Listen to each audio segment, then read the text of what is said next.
I'm back. Oh, Jesus.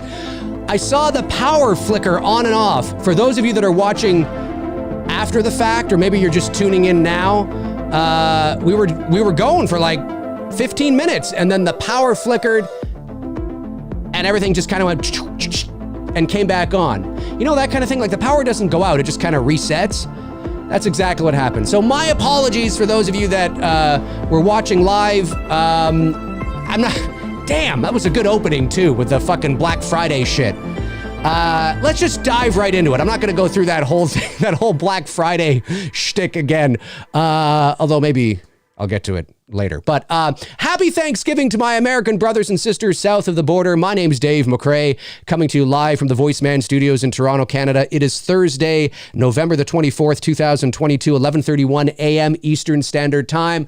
Of course, as a Canadian, we celebrate our Thanksgiving in October, but over 70% of my viewers are from the States, so chances are you're probably celebrating Thanksgiving today. So happy Thanksgiving to each and every one of you down there. Again, my apologies for the power going out or off and on. It kind of went, and I went, oh, and then came back and all that kind of stuff. So we'll see who decides to tune in still. I think we had over 100 people watching on Thanksgiving, which is actually pretty good. So again, my apologies. But let's jump back to what I was talking about. Now that my thoughts have been compartmentalized a bit more. Dylan's New Nightmare. Let's start there. Let's start with Dylan's New Nightmare. It was a great week. It was a great week. A lot of fun, made a lot of new friends. It was great to finally see everybody, work with everybody, and it was a lot of fun. And what I was saying in the previous stream before the power went out and we got completely fucking annihilated was that first image that we dropped on Tuesday was an image that we were all sort of debating about for quite a while.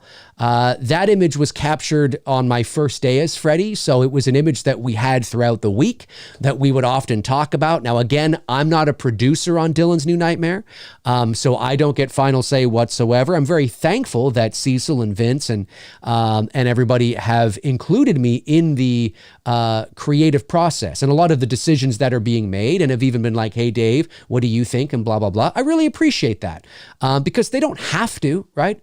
On this project, I'm just an actor. So they don't have to if they didn't want to.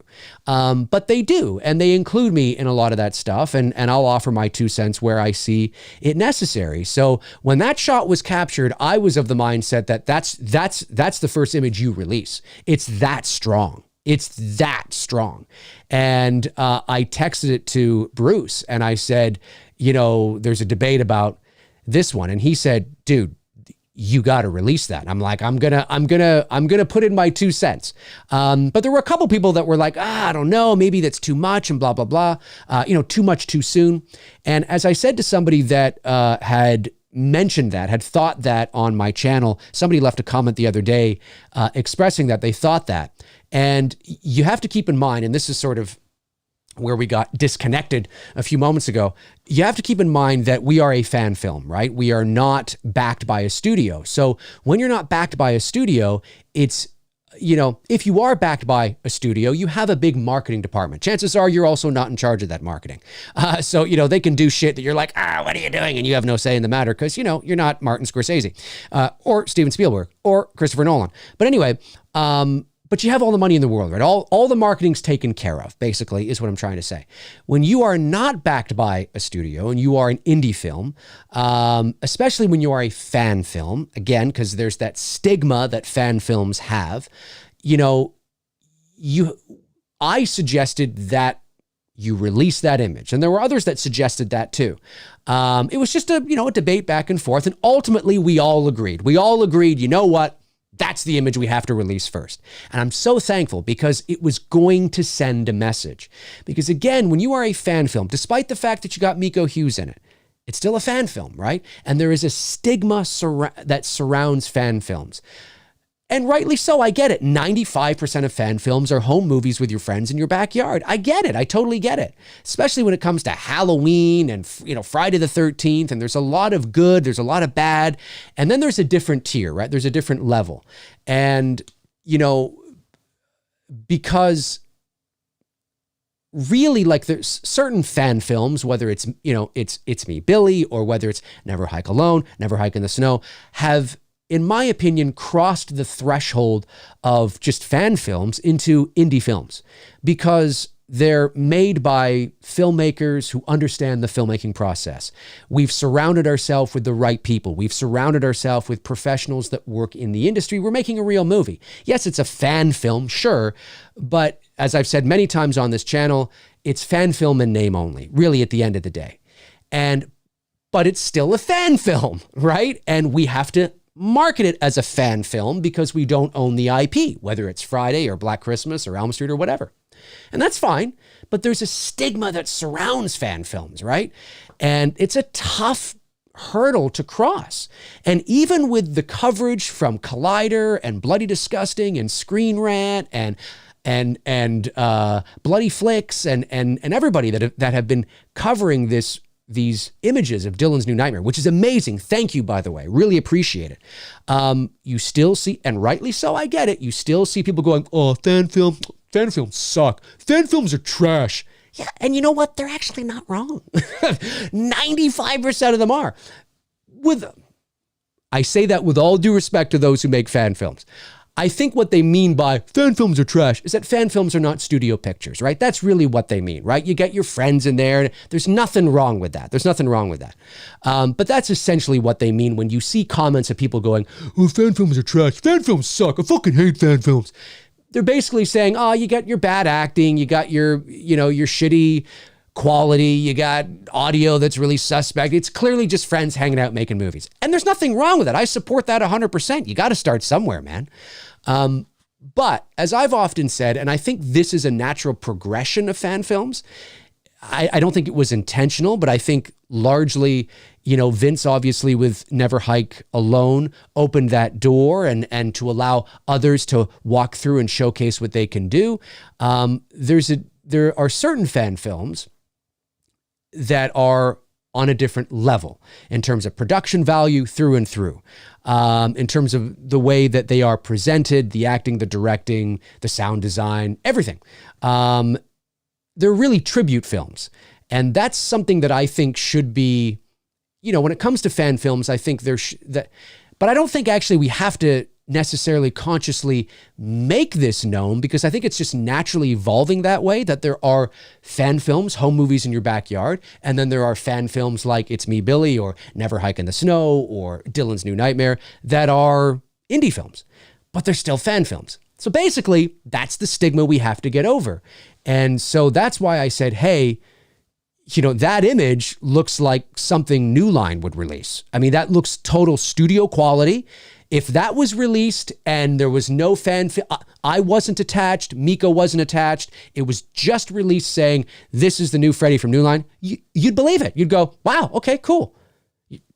So that's why I think it was very important to release that image first and to send a message. And that was the train I was on. And I'm very thankful that everybody finally agreed on it sort of at the 11th hour, the night before the press release was sent out. I was very thankful that they were going to, that we ultimately all decided on, because again, I don't get final say, right? I'm not a producer on the project. So, but if it was my film, no question. There would never have been a question in my mind, because that sends a message. People look at that and go, oh, holy shit. Because that's largely been the response, right? Holy shit. That's what we're dealing with. Now, again, that doesn't mean you're going to like the movie. That doesn't mean that you're going to like me as Freddy. It doesn't mean that, right? You put it all out there. This is art, and you do the best you can, and you let the chips fall where they may, and we'll see what happens, right? We'll see what happens. But certainly in terms of the effort we've put in and trying to do something really fun and exciting for Elm Street fans, we're very proud of the work that we were able to do. Shooting a movie, as a lot of you know who shoot films, it's not easy, and it can be really, it's tough. It's really, really tough, but we're very proud of it. Now, again, it's a short film, because I've been asked this as well, and I think this is very important to remind people of. It's a short film, right? So it might end up being, 20, 25 minutes long. And this is no secret because Cecil has talked about this. It will act very much like how Billy acts, in the sense of it's like the first part, right? It's like a pilot episode. Now, Cecil has plans for a lot more installments, whereas we just have Billy 1 and then chapter 2. But just keep that in mind too, right? That, you're going to get a taste and you're going to get something really cool and really awesome. And if you really like it, well, then hopefully you'll come out and support the next one, right? That's the idea. When you're not backed by a studio, but you want to deliver studio quality work, as I've often said, you don't have to, but usually it's easier to do these things in stages. And that's what Cecil has sort of done here. Which I think is a really cool idea. And during the wrap party, myself and Cecil and Vince and Miko, from a really sort of cool idea that Vince had, were able to kind of map out the rest of the story. We sat there and we were talking and we were hashing it out. And yeah, we sort of have the rest of where this is going to go. Not that we didn't before, like we had sort of the basic blueprint. But some really interesting ideas came into the pot, which was really interesting. And so there's definitely a interesting direction to take this. And it's new and it's fresh. I don't think it's insulting to the fans at all, but it's new and it's fresh. It's not just doing the same thing over and over again, which is very exciting to me. So hopefully it'll be really successful and people will really like it. Not everybody's going to like it. Not everybody's going to like it. And that's just the way it is. That's just the way it is, right? But hopefully it will be successful. Most people will like it. And most people will be like, wow, really good job, guys. It's not enough. We got to see more. We got to see more. It's not enough. I want more. I want more. I want more. Right. And that's kind of how it works. So we'll see. But yeah, I'm so glad that those guys, there's so much cool stuff I could show you from Dylan's New Nightmare on my phone. All kinds of BTS stuff. I went into the bathroom during sort of when I'd first put on, not what I'd first put on. Shout out to Nora Hewitt and shout out to Mikey Rotella, I think his name is. Rotella? Jesus, I got to get this right. Hang on a sec here. I want to make sure I get his name right because it is so important. I got to get this guy's name right. 1 second here. Mikey Rotella. Yes. He goes by Mikey Rots. Mikey Rots. Mikeyrots, Mikey Rots on Instagram. Follow him if you want to. He did the sculpt. Now, Nora could have done the sculpt. She knows how to do that. But I think she was busy with other things or whatever. So she got her trusted friend, Mikey Rotella, who goes by Mikey Rots on Instagram, who is a Hollywood sculptor effects guy who did the most recent, or at least worked on the most recent Predator film, and like legit. He's totally legit. He's a legit. He did the sculpt of the prosthetic makeup that you see. And then Nora brought it to life with all the makeup and the fine tuning and the detail and all that kind of stuff. And they just knocked it out of the park. I mean, this thing was so, and again, I can talk about this now because the cat's out of the bag. I was under the impression that the prosthetic was going to look a certain way. And when Nora began putting it on and began filling in those details, and I saw those sunken in eyes, I was like, what? Like, you guys know that Elm Street 2 is my favorite looking Freddy of the entire series. He's the scariest. What Kevin Yeager did was amazing. I wish we could have got that through the rest of the movie, or excuse me, the rest of the series. But anyway, so our Freddy is a bit of a mishmash of a couple of versions of Freddy, and it is outstanding work. And when I saw those sunken in eyes and she was filling all the details, I was like, oh yes. So after I had some time, so I'd go to the bathroom, or I'd be, in the back, and I'd be looking myself in the mirror, and I took some video of me just getting into character and fucking around, and I could feel it. When that shit goes on you, it gives you the permission to lose yourself, and you just become this completely different individual. So it was just amazing. So shout out to Mikey Rotella, who did the sculpt. Freddy, apparently, I think it's his favorite horror character, if I'm not mistaken. Certainly one of them. He sculpted the shit out of this. He wanted to do it. He was like, let me do this. I got to do it. And he did a phenomenal job. So there's reasons why it looks like the real deal. Because it is the real deal. I was in that makeup chair for 4.5, 5 hours every time I had to put it on. It took about an hour and a half to take it all off. So we went all out on this. And like I said, when you have that on and you have the setup, the get up and the sweater and the hat and the pants and the boots, and you're out there on that sound stage, and it was great. It was great. I was able to just completely lose myself in the character. So I just want to say thank you to everybody who sent in the messages of support. I really appreciate it. I know the team really appreciates it. It's in post-production now. I'm not editing it. I'm just an actor on the project. So, as far as I know, post-production will, go through the winter. You may get your first teaser maybe around March, I don't know, maybe February, but that might be too soon. Maybe March. And then they're looking at a possible spring, summer release. So, pretty exciting stuff. Pretty exciting stuff. Now, the other project I'm working on, It's Me, Billy Chapter 2, is in development, as we know. And Bruce and I are working hard on the script. We are probably about halfway through the script right now. And that's very exciting, of course, because to be able to complete this story is something that we want to do. It feels unfinished, and then we'll have a complete sort of story and 2 narrative pieces that we'll have for our portfolios. And because as far as fan films go, as far as writing and directing and creating another fan film outside of It's Me, Billy Chapter 2 is not something I see me doing ever again. So for those of you that want me to do a Halloween fan film on the same level as It's Me, Billy, listen, you never say never, but the probability is so low that it's going to happen, I would probably just not hold your breath at all.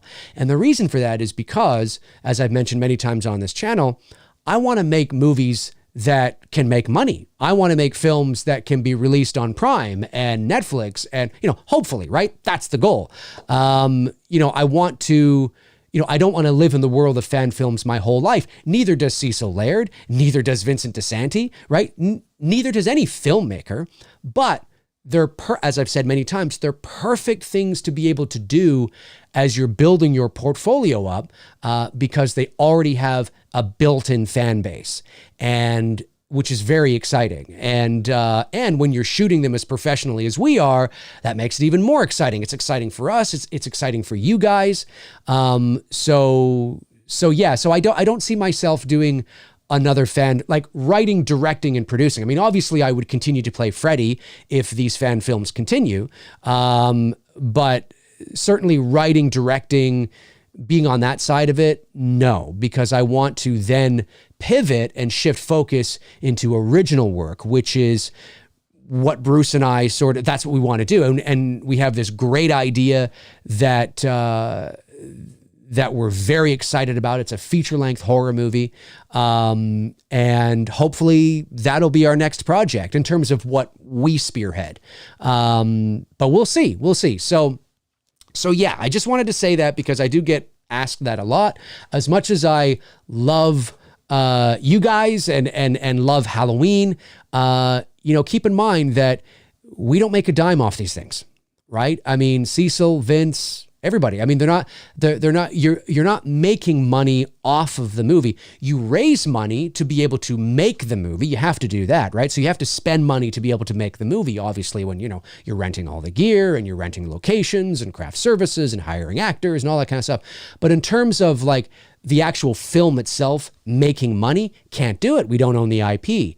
So, and Bruce and I on the first Billy, we made nothing. Like we literally made nothing. Zero. Everything went into the production. And the same thing will happen with Billy Chapter 2. So as much fun as it is to make movies, when you're making real movies, it's a lot of work.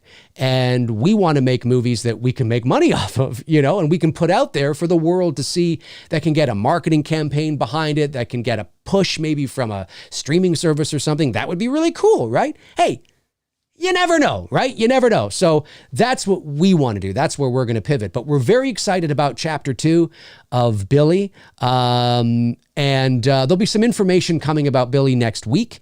So look out for that. Chapter 2, I mean.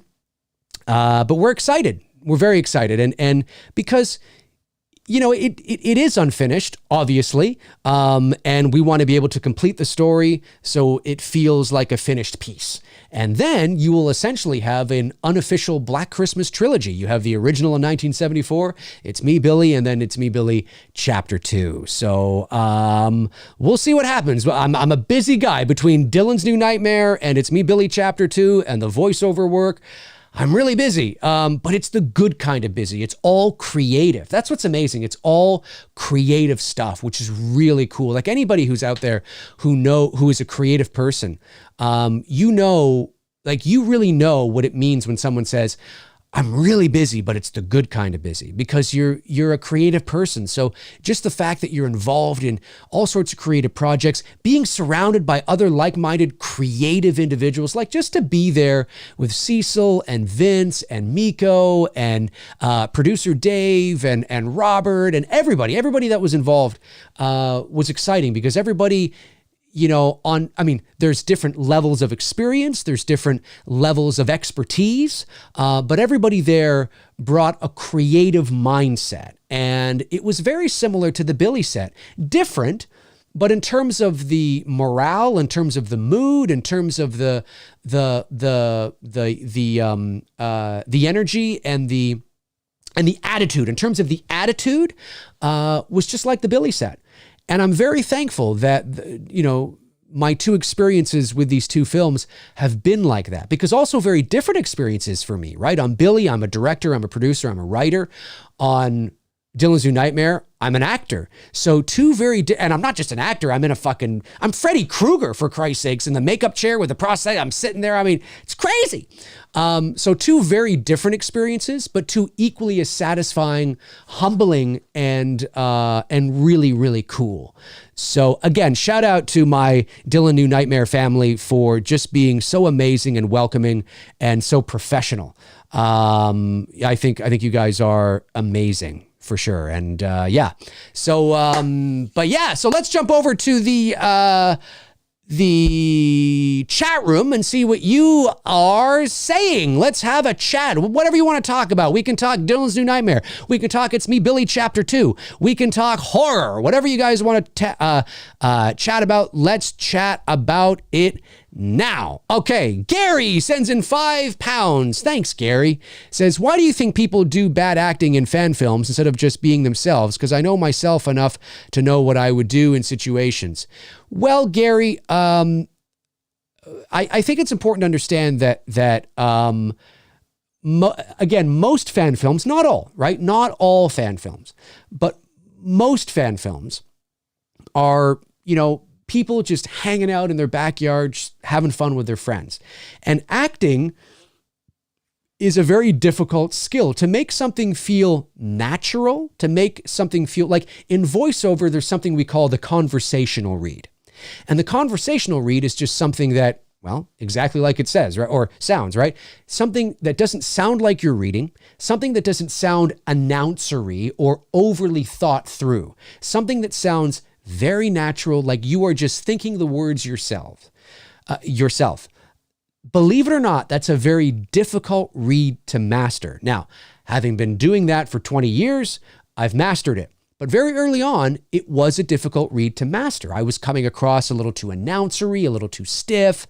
And some directors would be like, Dave, I need you to just kind of, pretend you're just kind of doing this, or just kind of, you know what I mean? It's a very difficult thing to do. So for untrained, people, Gary, and I say this with all due respect, despite the fact that you are extraordinarily confident in your abilities, and that's great, most people don't know a thing about how to act. And as they often say, acting is really reacting. You are reacting to situations. And 9 times out of 10, you're reacting to situations that you have never been in, nor will you ever be in. 99% of us are never going to be in a situation where we're being chased down the street by a maniacal serial killer with a chainsaw or a butcher knife. It's never going to happen. 9 times out of 10, 99% of us are never going to be in a situation where, we are leaping over cars with a gun in our hand and shooting people and yelling and screaming. It's not going to happen. So there's just a certain level of experience. And it's the nuances of acting and the performances and understanding how to play to the camera, understanding how to take direction, where the camera is, who you're, working with your scene partner, can be very difficult, especially when and I say this with all due respect, you're just Julie who works at the Gap. Do you know what I'm saying? Like, you're just Julie who works at the Gap. You get her, she's your friend. You get, your buddy Ron, who happens to have a paper route or something. I don't know. I'm going to the extreme to make a point, obviously, but they're just your buddies. They don't understand the nuances and the craft of performance. And so that's why, because they're not trained actors, essentially, right? However, when you get to something like Dylan's New Nightmare or Never Hike Alone in the Snow, It's Me, Billy, you have people that are trained actors that have experience, that have been doing this. So when you watch those movies, that's why you'll watch and you go, well, this feels very natural, feels real, these performances, because they understand those idiosyncrasies. They understand those nuances. They understand how to let a scene breathe. They understand when to maybe add something that might not be in the script because it feels natural, being instinctual, right?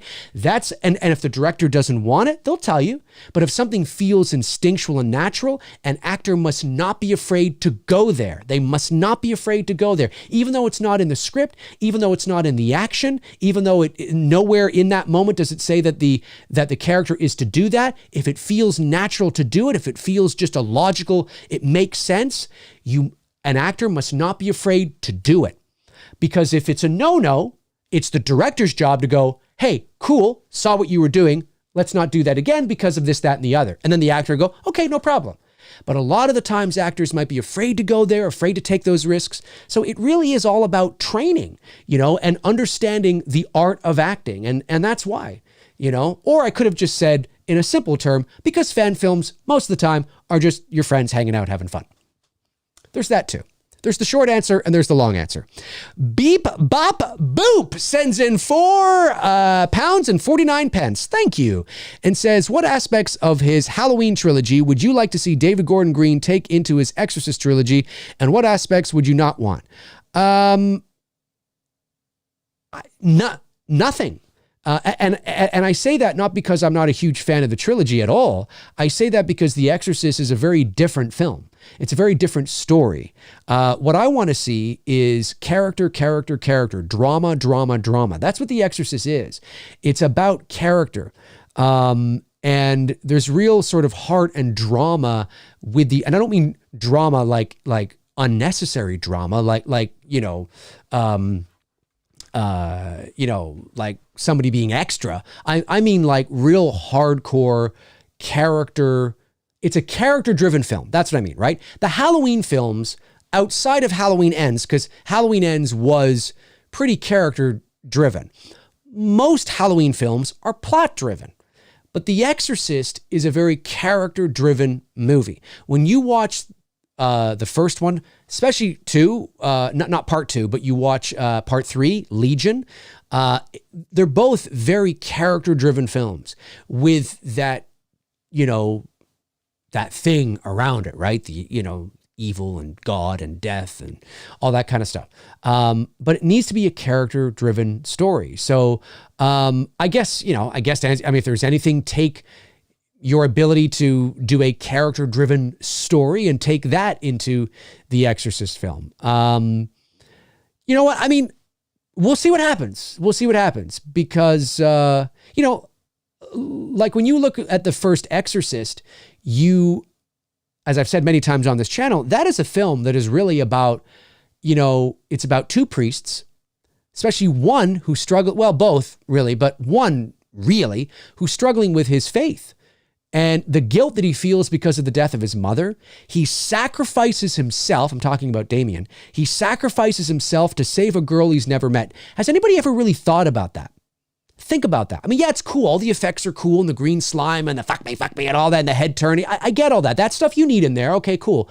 But has anybody ever actually thought about the sacrifice that Damien makes to save a little girl he's never met? Because when he first meets Reagan, she's already, Pazuzu, essentially. He never met her as a normal kid. He sacrifices himself. Take me! Take me! And then he does. And you see him go, and then he throws himself, or Pazuzu, who knows, but I think it's him. He throws himself through the window. He essentially sacrifices himself. He kills himself to save that little girl. That's powerful shit. That's powerful, deep shit. You know what I mean? Because of his sort of in that moment kind of renewed faith, that conversation that he had with Marins on the stairs, which isn't in the theatrical cut, but it does go a bit further in the director's cut, I believe. So, Marion, excuse me. So, is it Marins or Marion?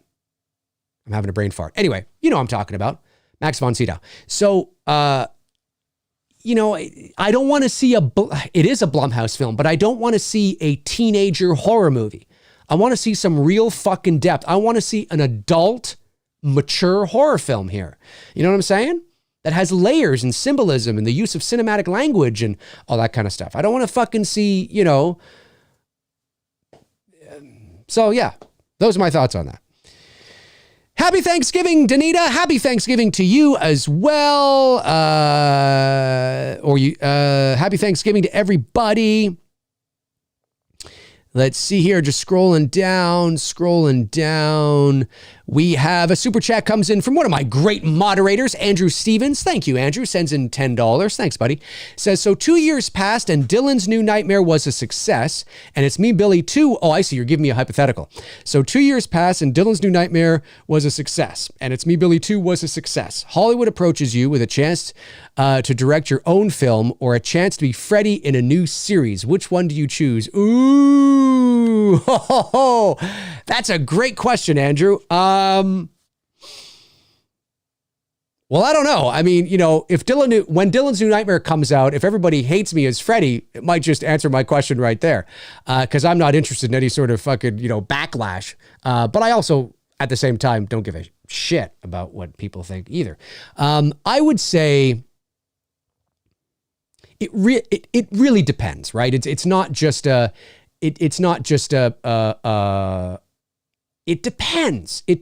It depends on the information that you haven't been able to provide, obviously, because you're just asking the question, right? It depends on the info that surrounds it. Who's involved in the Freddy? You said Freddy in a new series. Okay, so you said series. So we're talking about like a streaming thing. That's cool. Well, who's involved with it, right? Who's producing it? What's the service? Is it Peacock? Is it HBO Max? Is it Netflix? Is it Prime? Of course, somebody may be hearing this going, who cares? I kind of agree at the same time. It's a hell of an opportunity, and it would be very difficult to turn that down. Very difficult to turn that down. I'll tell you what, I would probably take the Freddy role. And the reason I would take the Freddy role is because the Freddy role, if I take the Freddy role, then I'm working at the highest levels in the world. I'm playing Freddy Krueger. Doesn't mean the series is going to be successful, right? It could crash and burn. I mean, who knows, right? But it opens up a lot of doors. And it's really fucking cool to say that I played Freddy Krueger. And from that, then I can also, because of the connections I will have made through that, I will no doubt be able to probably still do that movie that I want to, even if I know what you're saying, like you're saying they come to you to direct a film, but the films that I want to make, right? The personal films, like the one I'm working on with Bruce or Port Robinson Road or, whatever, so many doors will have been open now that I can probably start working towards that. But there's only one. But if I go the other way, I'll never play Freddy, right? Because they'll cast somebody else. So I think the opportunity to play the Freddy Krueger. Look, this fan film, yes, it's a fan film. Like I said off the top of the show. Yeah, sure, it's a fan film. But you do not get any closer to playing the real thing than you do here. I mean, it's a high production level fan film. I'm opposite Miko Hughes, right? Elm Street alum, the only guy on set to have actually played opposite Robert. Prosthetic makeup in the makeup chair, brought to life by the incredible Nora Hewitt, who's worked on Ghostbusters, who's worked on a ton of shit. Sculpted by Mikey Rotella, who's legit in the Hollywood sphere, making this shit for Hollywood films. You don't get any closer to the real thing without it being the real thing. At least, like, am I out to lunch on that? I mean, I think this is, it's being covered by all the major sort of, online sites that you would expect. I mean, not like, Variety or the Hollywood Report. I mean, they don't cover fan films generally, unless you're Chris Stuckman, who raises like, $2.5 million, then Deadline's going to do an article on it. Sure. But it's also not a fan film either, right? It's a, an original piece. But Collider, Movie Web, Screen Rant, Bloody Disgusting have all covered this film, which is amazing. Again, thank you guys. Really appreciate it. You're awesome. It doesn't get any closer to the real thing without it being the real thing. So that's why I said on my stream last week with Cecil that I approached this as really an audition for the role. I mean, what actor gets more of an opportunity? What actor gets a better audition than this, if you think about it? That doesn't mean that I'm ever going to play Freddy Krueger in any official capacity. I've said many times, the probability is very low because it's a cutthroat business. I've been in this business for over 20 years. It's just as cutthroat on the voiceover side as it is on any part of the business. And it's, there's a lot of people out there, but it's fun to dream. It's fun to dream. And you don't get any closer to the real thing than what I had a couple of weeks ago. And so my mindset was, this is the real thing. I'm going to put it all out there and show what I can do in the confines of the time frame that I had. Again, it's not a feature film. It's a short film, right? So within the parameters that I had to work, I want to be able to show the potential of what I could do, right? And like, imagine this, but you know what I'm saying? So, and I think I did that. And so, yeah, I mean, Andrew, I would have to choose Freddy because through that process of Freddy, it would open so many doors and so many opportunities for me to direct anyway. Do you know what I mean? So, and maybe even direct an episode of Freddy. Who knows? That'd be hard though in the makeup to direct, but unless it's an episode that maybe I wasn't in or something, who knows? But anyway, it's fun to dream, man. It's fun to dream. Thanks, buddy. I really appreciate it.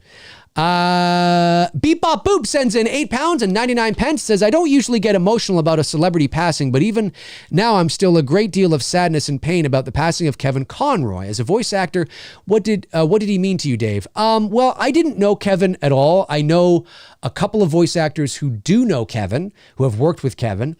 But I didn't work with him. I didn't, like most of my voiceover career, the vast majority of my voiceover career has been spent in the commercial, promo, and trailer categories and narration.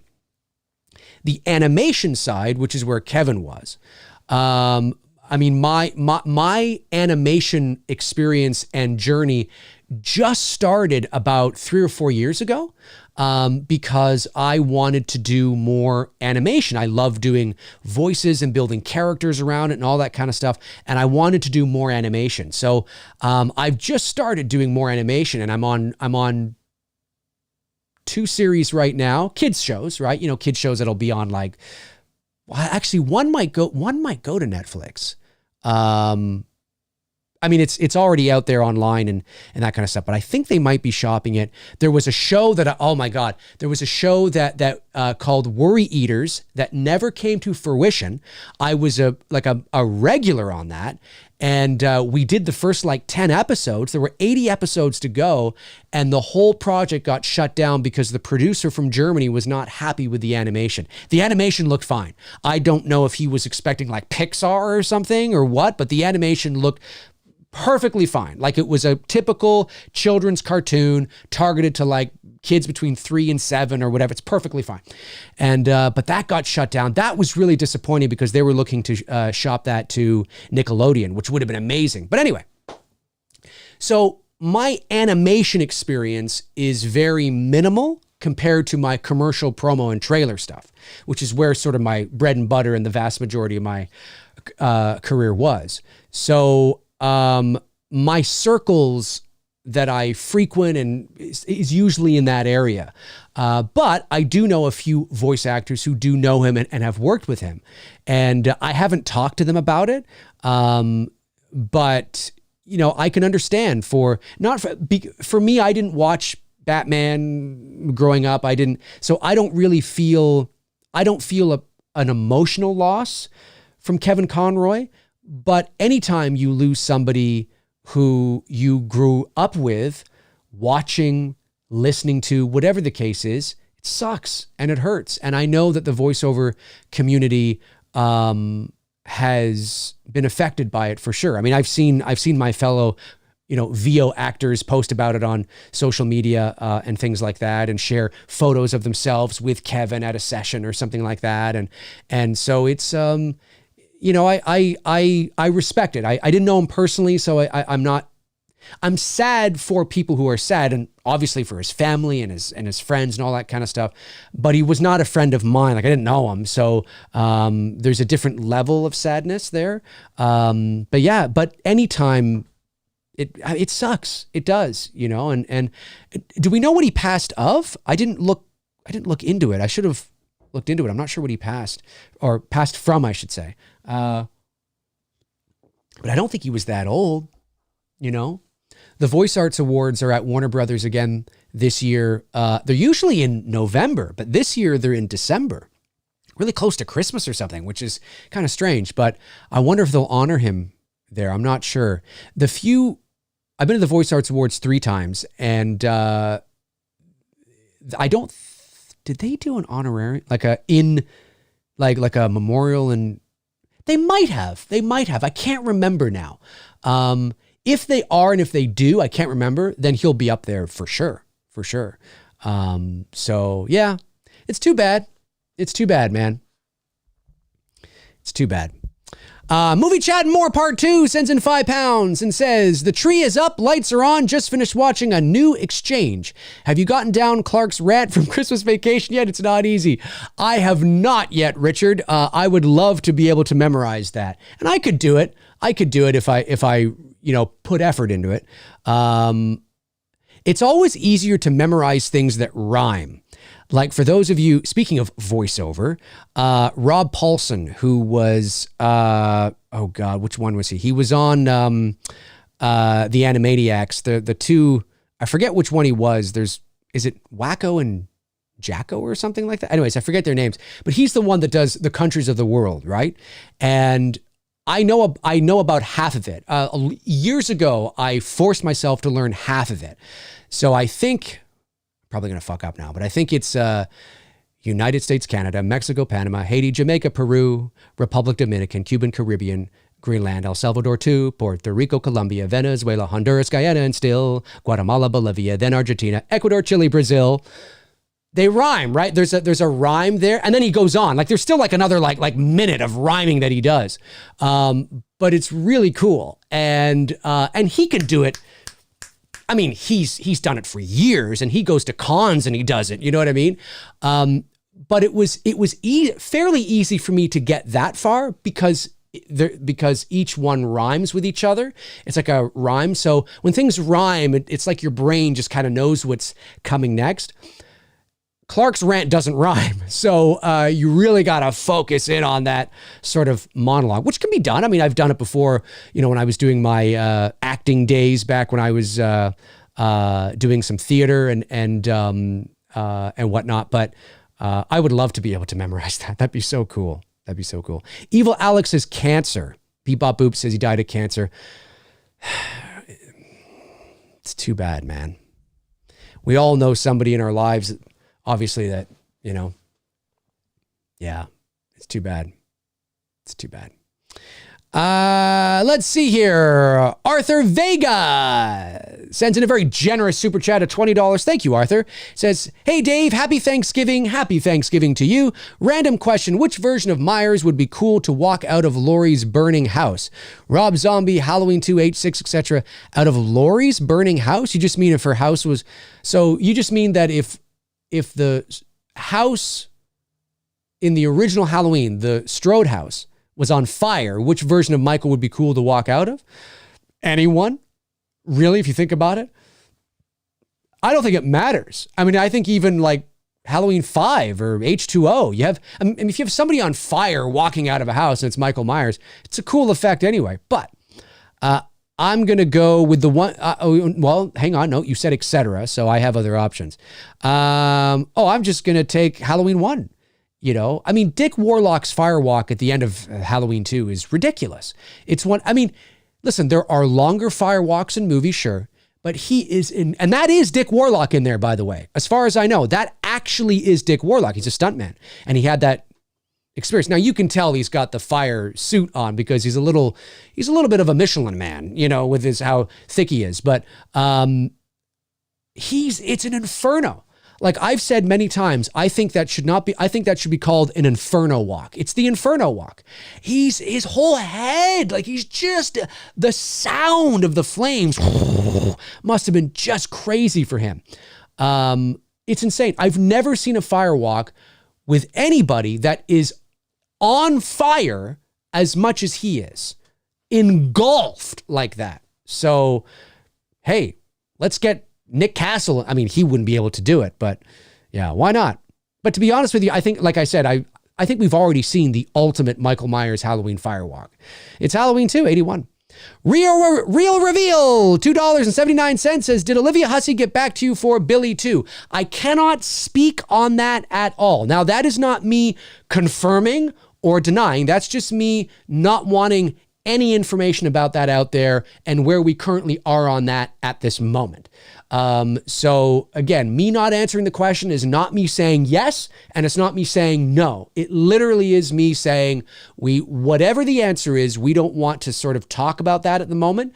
We're focusing on the script, and there's other things that, that is in motion that we're, all that kind of stuff. So, I plead the fifth on that. But again, that's not me saying yes. I think a lot of people think when a question isn't answered, it means that, it means yes. It doesn't mean, it might mean yes for some people, but in my case, it doesn't mean that. I've refused to answer a lot of questions where the answer is actually no. But I just don't want information to be out there. There's certain things that we're focusing on. I just don't want to start a big conversation about that. So, yeah, real reveal, another $2.79 says, when will the Indiegogo drop next year? Can't wait. That information will come out next week. So next week, obviously, Thanksgiving is over for you guys in the US, and we're right on the cusp of December 1st. Christmas is just around the corner. So we want to make sort of a push to remind people that the Indiegogo campaign for Billy Chapter 2 is coming next year. And we're also going to make a bit of a push for Chapter 1 as well next week. Please, folks, it's the Christmas season. If you know somebody who's a Black Christmas fan who may not know about It's Me, Billy, who's maybe never seen it, share it with them. It's the gift that keeps on giving. This is the time to do it. Share, share, share, share, share. There isn't an exact date yet. reel of when the Indiegogo campaign will drop, but next week you'll get a better idea of what you're looking at in terms of when next year it's going to drop. And that'll come next week. Evil Alex says, happy Thanksgiving. Love your look so far. And Freddy, thank you, Evil. Reminds me of Freddy 2 a lot. Oh, yeah. I know. Me too. I know you love the film. Me too. How much freedom you had playing Freddy, and could you bring your own ideas to the role? Well, again, it's a short film. So, I stayed pretty much on script. There were things in the script that were cut once I was out there and we were massaging and noodling the scenes around and trying to kind of find, what worked and what didn't work. I wouldn't say I had a lot of creative freedom. Again, it's a short film, right? So, I followed the script pretty much on point. Yeah, we'll just say that. I think, hopefully what Dylan's New Nightmare will do will give you a taste of the potential of what things could be. And I don't mean that, I'm not in it or there's nothing that happens. No, there's lots that happen in it. I just mean that I like people to make sure, because I see a lot of people go, oh no, I hope this happens and this happens and that happens and this happens and this happens. I can't wait to see this. Like they're thinking, like they're expecting to see like explosions and epic dream sequences and set pieces. And it's like, guys, this is a short film for $40,000. Let's keep things in check here. But what we're going to deliver on is we're going to deliver probably the most no doubt, the most professional looking Elm Street fan film you've ever seen. And it's going to be really cool to watch. And it's going to act as that first installment, where you're like, dude. And hopefully you'll like it enough to go, I need to see more. And then hopefully we'll be able to raise more next time and be able to, that's how it works. When you're an indie filmmaker, you're not backed by a studio, you really got to, play your cards right with how and when how you construct and execute certain things. There were a few things I brought to the table that were my own, but for the most part, I was following the script, because it was on point. It was on point. Johnny T says, Dave, I realize that Halloween fan films are a dime a dozen, but if you could get the budget to absolutely kill it, why not do it as a portfolio piece the fans would love and promote? Well, Johnny, again, the reason is because I've done It's Me, Billy, right? We're about to, and again, It's Me, Billy Chapter 2 is not a guarantee, right? It hasn't, listen, again, when you're not backed by a studio, you have to raise the money. So It's Me, Billy Chapter 2, in order for it to be greenlit, it has to raise the money. Right? So hopefully everybody that came out for the first one is going to come back for the second one. And hopefully those who didn't come out for the first one, maybe they didn't know about it or they thought, yeah, whatever. And then saw it, and were like, oh, wow, shit, okay, are going to come out and get on board for the second one. I don't know how much we're going to need to raise yet. The production budget we'll know next year when the script is done and we start breaking down our production budget. But I don't think it's going to be any less than what we asked before. So it's not going to be less than 60,000 Canadian. It'll probably be a bit more. It might be in the 80 or 90 or 100,000 range. Who knows? But what was I saying? Oh, right. The fan film. Right. And then of course I'm involved with Dylan's New Nightmare. I think that It's Me, Billy and It's Me, Billy Chapter 2, once it's all done, it doesn't mean, again, not everybody likes what you do, right? That's just art. But I think It's Me, Billy Chapter 1 and It's Me, Billy Chapter 2 are going to be a perfect example of what Bruce and I can do in terms of our filmmaking and directing abilities. And, in terms of what we bring to the table, that I think to then pivot and move on to try and make an original piece, that doesn't mean that we're going to be able to make the original idea that we have into a feature. Maybe we'll have to start with a concept piece and make a short, you know what I mean? And then show people that, right? But I want to start moving into original stuff. I'm 43 years old and I don't mind playing Freddy for as long as this fan series goes. And who knows, maybe Dylan's New Nightmare will be a huge success, that the Craven estate will be like, holy shit, maybe this is what we should be doing. And why don't we just pivot? Why don't we just use this as the pilot episode? It's good enough. The production value's there. And we'll use this as the pilot, and we'll hire Miko, we'll hire Dave McRae, we'll hire this team, and boom, there you go. It's an official series. You never know. Crazier things have happened. But I want to start making original stuff. So I know people want to see a Halloween fan film on the same level as It's Me, Billy. But guys, when you're not getting paid and you're delivering that kind of stuff, you also have to be passionate about it as well. You may be passionate about it. I'm just not. I'm a Halloween fan. I love Halloween. It's my favorite horror movie of all time. But to put the effort and legwork into a Halloween fan film like we've done with Billy or Dylan or what Vince is doing with Friday, I'm just not interested. Also, too, something to keep in mind, I'm not convinced that it wouldn't be shut down. Now, there are certain properties that, like Vince has had talks with the right holders of Friday the 13th, and they've been very supportive of what, I think maybe it was Victor Miller. I think, Vince can correct me if I'm wrong, but I think it was Victor Miller that was very supportive of the Never Hike Alone series, if I'm not mistaken, but I'm not sure. I could be out to lunch on that. It all depends, right? It all depends on, because any fan film could be shut down if they wanted to. You can fight it. There are legal grounds that you can fight it on, believe it or not. But who wants that hassle? Malik, on the other hand, I don't know the guy, but Halloween fan films that have reached a certain level of production value have often been shut down. Not all of them. But if we make a fan film that looks like It's Me, Billy, our fan film's going to rival, what they release officially. And I'm not convinced that Malik Akkad won't shut it down. Malik Akkad is, and again, I don't know him, but from everything I've heard and everything I've seen and everything I've read and everything I've experienced, as a fan, he's very protective of the Halloween property, very protective. And if he thinks something is, if he feels threatened or feels that he's not happy with something, he can shut it down. And I think he would. So I just don't want to deal with that hassle. I don't want to deal with the hassle, and I don't want to make fan films my whole life. So you're right, but you are right. If I launched an Indiegogo campaign for a Halloween fan film and asked for $150,000, I'd probably raise it. But I don't have the interest. And you got to have the interest. You have to have the passion. And right now, my passion is completing It's Me, Billy Chapter 2, playing Freddy in Dylan's New Nightmare, and trying to get my own stuff off the ground. Because, yeah. So, and I think It's Me, Billy Chapter 1 and 2 are great portfolio pieces where you look at and you go, wow, these guys made this for $60,000.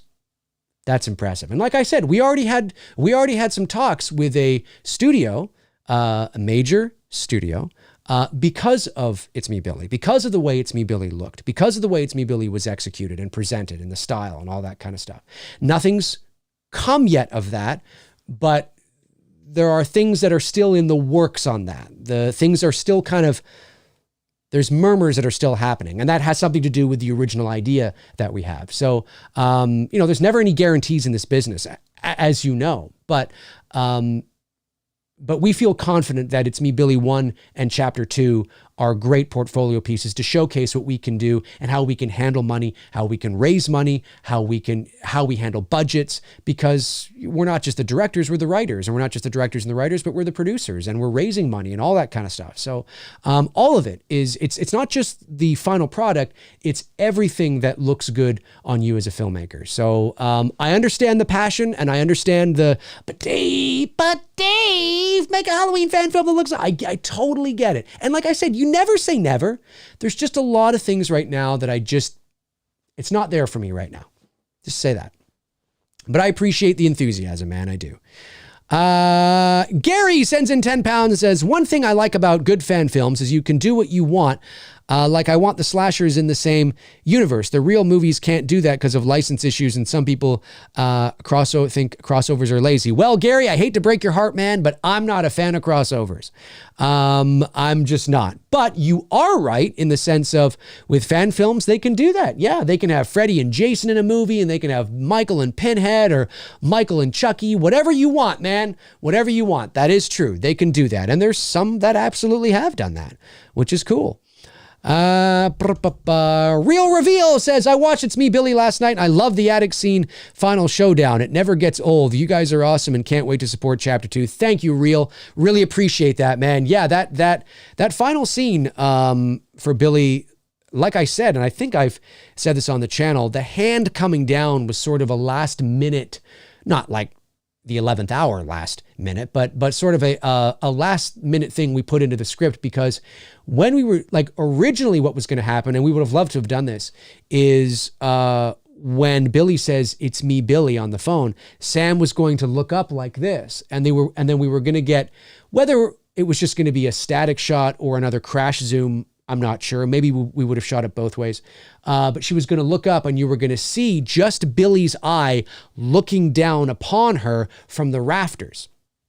The problem is the roof of the attic doesn't lend itself well for a shot like that. We could have crafted it and worked it and probably made it work.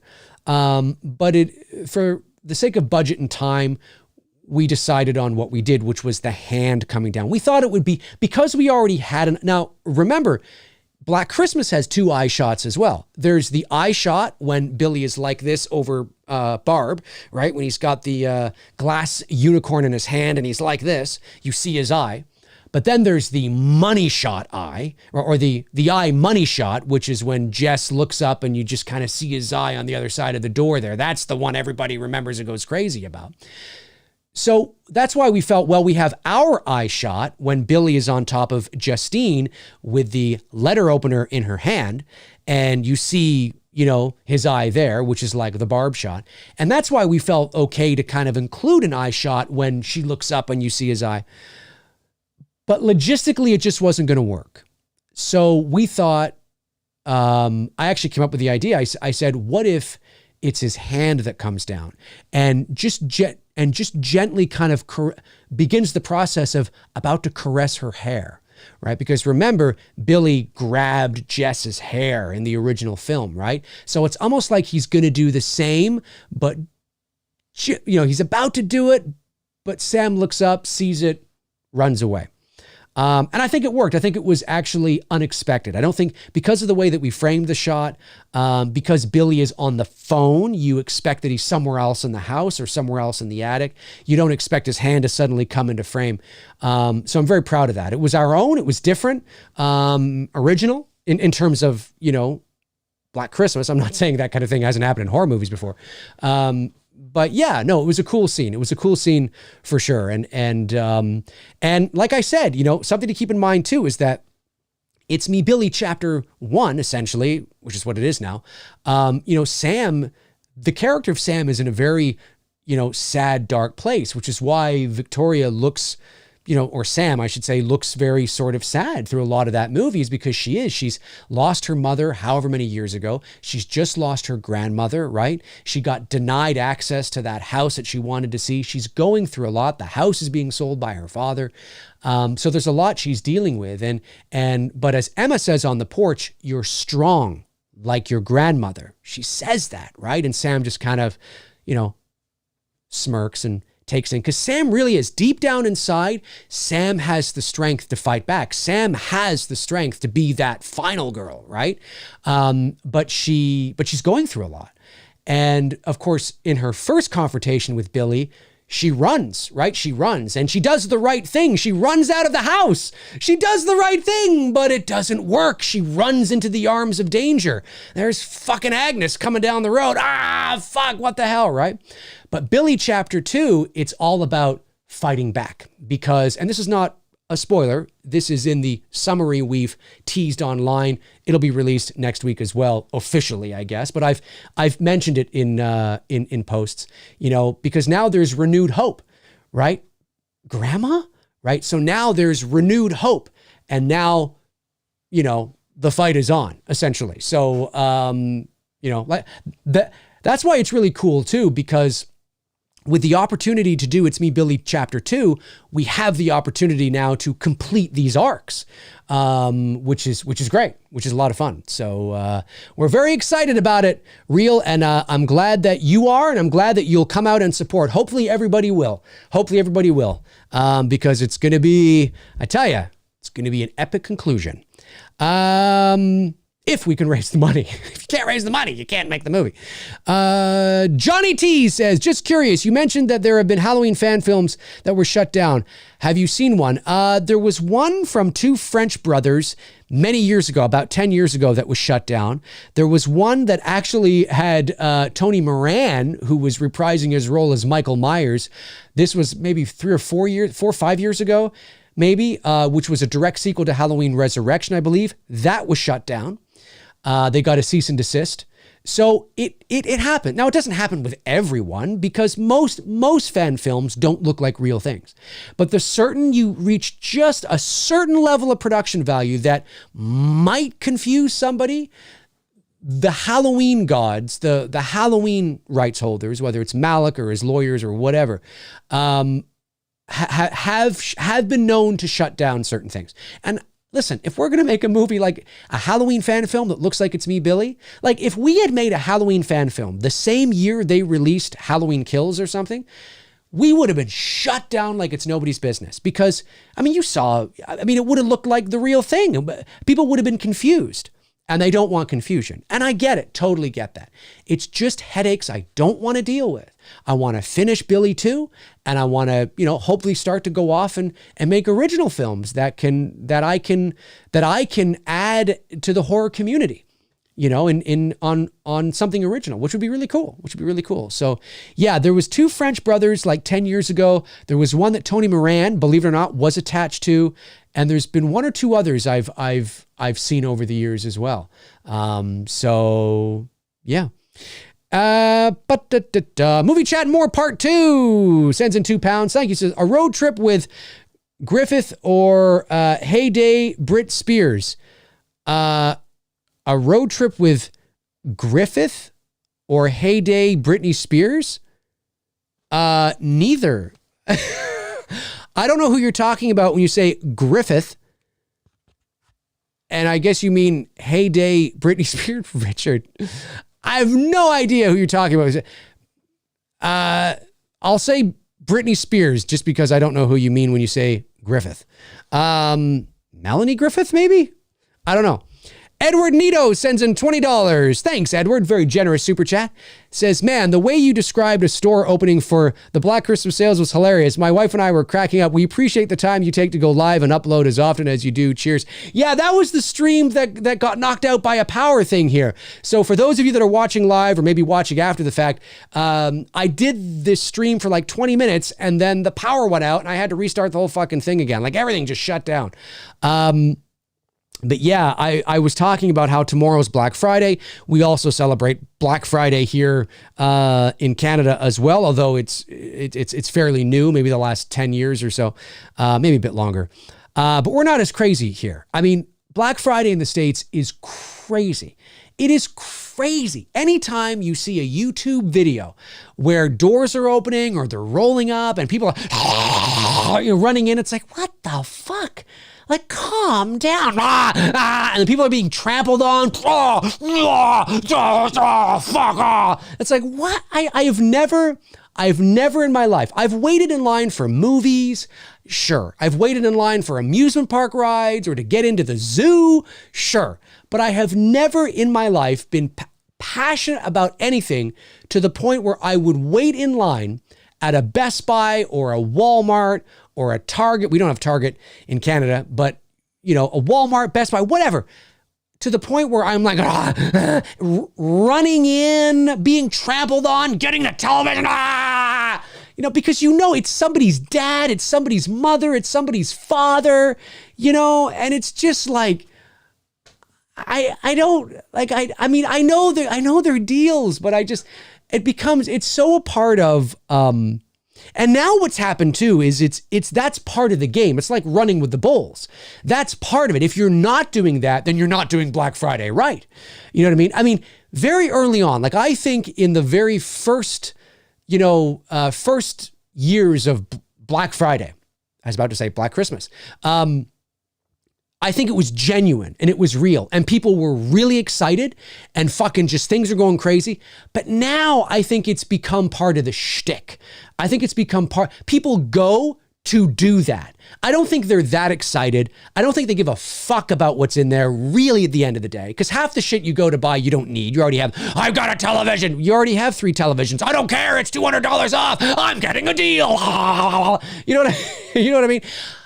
I think now, not everybody, but I think most people go for the event. They go for the adrenaline. They go for okay, here we go, guys. This is it. It's crazy. You should see Black Friday here in Canada. Best Buy doors open. We all walk in. Thank you. Yes, hello. There's nothing more Canadian than a Black Friday in Canada, I'm telling you. We don't have that.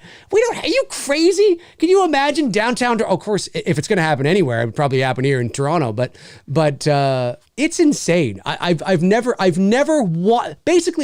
wanted something that badly. Ever, to the point where I would risk my life. I mean, people have actually been killed. People have actually lost their lives. There's nothing so lame than losing your life running into a Target for a television because you were trampled on by other people who were running into the Target for that same television. I mean, I hate it. I know it's not funny, but it kind of is funny. I don't know. Oh, man. Black Friday. It's like, God, it's crazy. You Americans. You wonder why people outside of the States have a certain view of Americans. We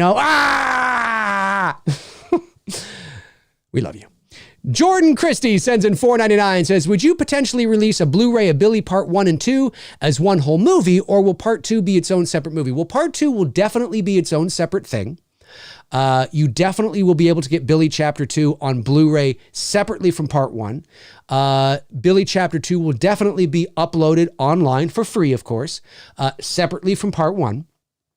But is it possible that we could release like what Vincent DeSanti has done with Never Hike Alone, like he did like the Ghost cut where he had the music video disappear, Never Hike Alone, and Never Hike in the Snow kind of as one movie? Could we release Billy Chapter 1 and 2 as one movie online as well? Possibly. Yeah, we might do that. Would we release them both as a Blu-ray? Maybe. It all depends, guys.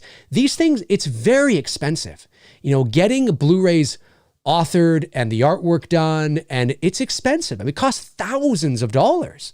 I mean, it cost Bruce and I thousands of dollars to get, and that doesn't include like the shipping or all that kind of stuff. That's just the creation of the Blu-rays themselves. So it all depends. It all depends on what makes the most sense for us. You see, again, what you see with Dylan's New Nightmare in terms of their production campaign, what you see with, or their Indiegogo, yeah.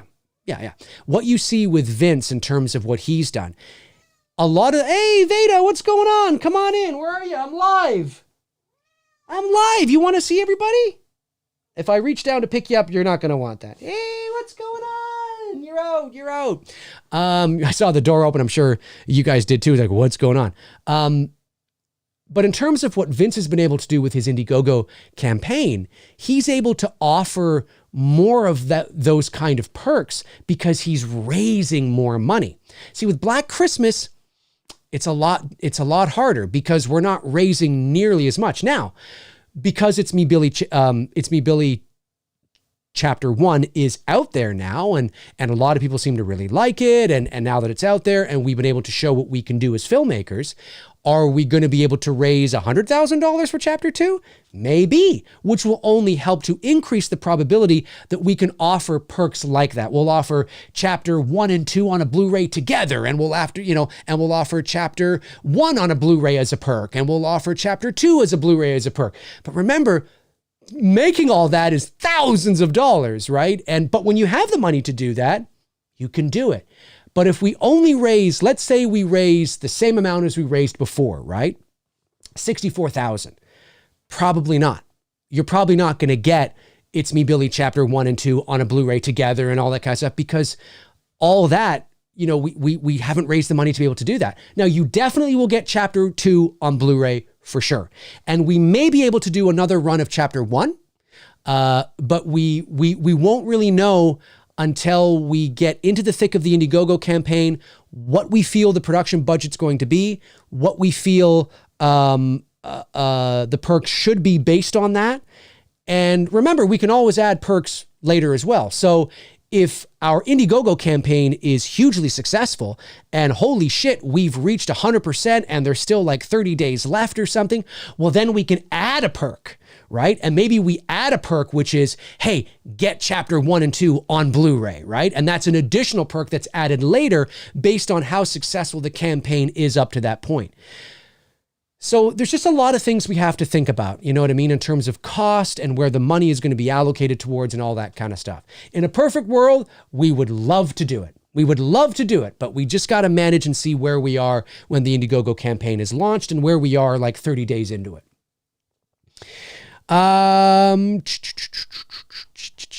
Let's see here. Is that you again? Are you saying hello? You want some lunch? Yeah, I'm getting hungry too, Veda. You're my little buddy. Come here. Say hi to everybody. Come here. No, you're meowing. You want to say hi to everybody? Yeah, you want to say hi? Come here. Come here. Okay. No. She doesn't like to be picked up. Oh, Veda, you're being antisocial. Troy Grubb sends in $4.99, says, Happy Thanksgiving, Dave. Same to you, my man. Excited to see as Freddy in Dylan's New Nightmare. Gave me vibes of Freddy 2 from Nightmare on Elm Street. Absolutely. For those of you that might just be tuning in, or yes, the Elm Street 2 inspiration was there. And I forget whose idea it was. Maybe it was my idea, because I do remember having that conversation with Cecil saying, Elm Street 2, what Kevin Yeager did with that makeup, it's my favorite makeup. It's my favorite look. Could we lean into that on some level? And obviously we're not going to do the whole thing, because it's a mix mash of a couple of things. But the sunken in eyes that you see is from Freddy 2. And, oh man, like I said, when Nora was putting that on me and was filling it all in and stuff, it just, I didn't see me. And of course the contacts, it was my very first time ever wearing contacts. It was a bit tricky. I don't wear contacts. I wear glasses. But Nora helped me with the contacts. She helped me to put them in and to get them out. And I had to move my eye around. It was very hard. It was my first time, but thankfully no accidents, no crazy eye accidents other than my tooth. I told that story on the stream the other day. You should go watch that. But yeah, no, it was great. It was great. Definitely Elm Street 2 vibes. 100%, man. 100%. Happy Sanjo sends in $2, says, Happy Thanksgiving. Same to you. You lost weight. You look great. Well, actually, I lost a beard. That's what you've noticed. I've lost a goatee. I've lost a beard. However, I am 20 pounds lighter than I was when I actually got the cast done. So when I was in Los Angeles in 2019 and I got the head cast done, I'm actually 20 pounds lighter now than I was then. And this is where I'm supposed to be and where I've been most of my life. But in 2019, I was a bit heavier. And so I decided to lose weight throughout the summer. I picked up my running again and all that kind of stuff. And it was great because I not only lost weight and got back to where I'm supposed to be for my height and all that kind of stuff, but also for Freddy, right? Because, Robert way back in the day, of course, he was very svelte.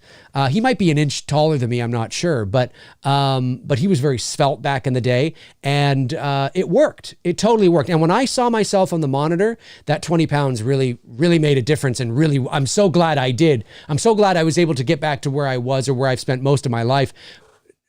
Again, for health and just being, the right weight, but also for the role as well. So, yeah, so I am lighter, but I'm not lighter than I was like before I went away.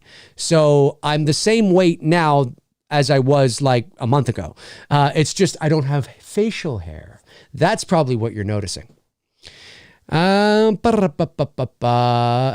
Johnny T says, fair enough. I was just trying to convince you. Happy Thanksgiving, buddy, and happy Thanksgiving to you. No, hey, listen, dude, I totally get it. It'd be amazing. It would be really cool, right? But it's just, after Billy 2 is done, I want to make original stuff, whether it's short films or whether we can because like I said, Bruce and I have this really cool idea for a horror movie, and but it's a feature film, and it's a film that would probably cost several $1 million to make.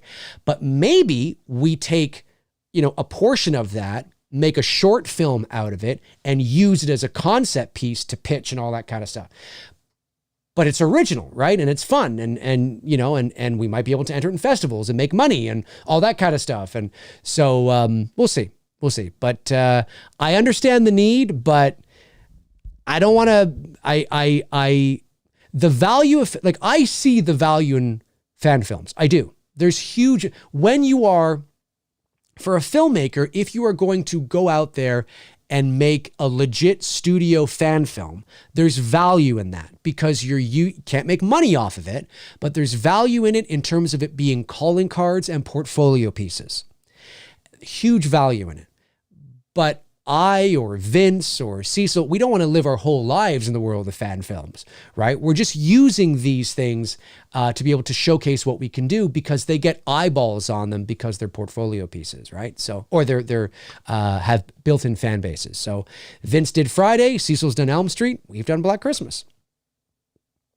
Robert the Wolfman says people are greedy monsters, especially during the holidays. Robert, my man, I don't know who you're talking to, Robert, but is it something I said? God, I don't know. I can't remember now. Good to see you, Robert. Good to see you. Let's see here. Scrolling down. Happy Sanjo sends in $2, says, you should read my messages about Black Friday. Your messages about Black Friday are back there. Happy says, I live in California and have went out every single Black Friday for the last decade and a half, and I've never seen people trampled on like TV. I live in highly populated areas. Also, I think those lines and crowds don't happen much anymore. I literally don't even see reports of it anymore. Well, it's true. But you're not everywhere. You ain't Johnny Cash. I've been everywhere, man. I've been everywhere. It happens in places. We'll see, right? I think what we should do is by the end of the weekend, YouTube Black Friday craziness 2022 or something and see where it comes up. Maybe it'll come up and I'm just saying, just because it's not around you doesn't mean it doesn't happen. I'm just saying. But I do think you're right. I think more people are cognitive of that now. And also remember, it's been a global pandemic for the last couple of years. So people weren't going out in spades in 2020 and in 2021 like they did maybe in previous years, right? So there's a couple years there where, there's a huge kind of star beside the last couple of years as well. People are probably afraid to get that close to people now. So, but I get what you're saying. Happy Sanjo, $10 says, there is a cultural swing you're unaware of us, the U.S., and that is Black Friday is dead. I live in L.A. area and nobody goes out anymore, and I haven't heard of trampling in like a decade. Used to be. Oh, I think you should Google it or YouTube it. There are people being trampled on. Absolutely. I've watched YouTube videos of people in the States being trampled on like in the last 5-10 years, 100%. Dude. YouTube it, my man. YouTube it. It is there. Maybe not in LA. And like I said, maybe not the last couple years because people aren't going out because of the pandemic. But you can bring up videos of people being trampled on in 2019, 2018, 2017, 16, 15, 14, 100%. 100%. But to your overall point, is Black Friday coming down from maybe where it was many years ago? Sure, because most people are also, or more people are also doing their shopping online and just waiting for Cyber Monday too, right? And just having it delivered to your door. So that has bit into it as well, for sure. Gary sends in 10 pounds, says, I've gone down to the game shop and waited outside until early hours in the morning with friends for the PS4 and again for GTA 5 because it's fun. I live in a small town in England and it never gets bad. We take turns. Yeah, no, I totally understand it. Totally understand it. And again, keep in mind, folks, I'm not saying everywhere is like that. I'm not saying that's what everybody does. You know, again, I'm saying that in the United States, mostly in the US, if you were to YouTube crazy Black Friday, like just craziness, right? 9 times out of 10, it's somewhere in the States, right? It's somewhere in the States, right?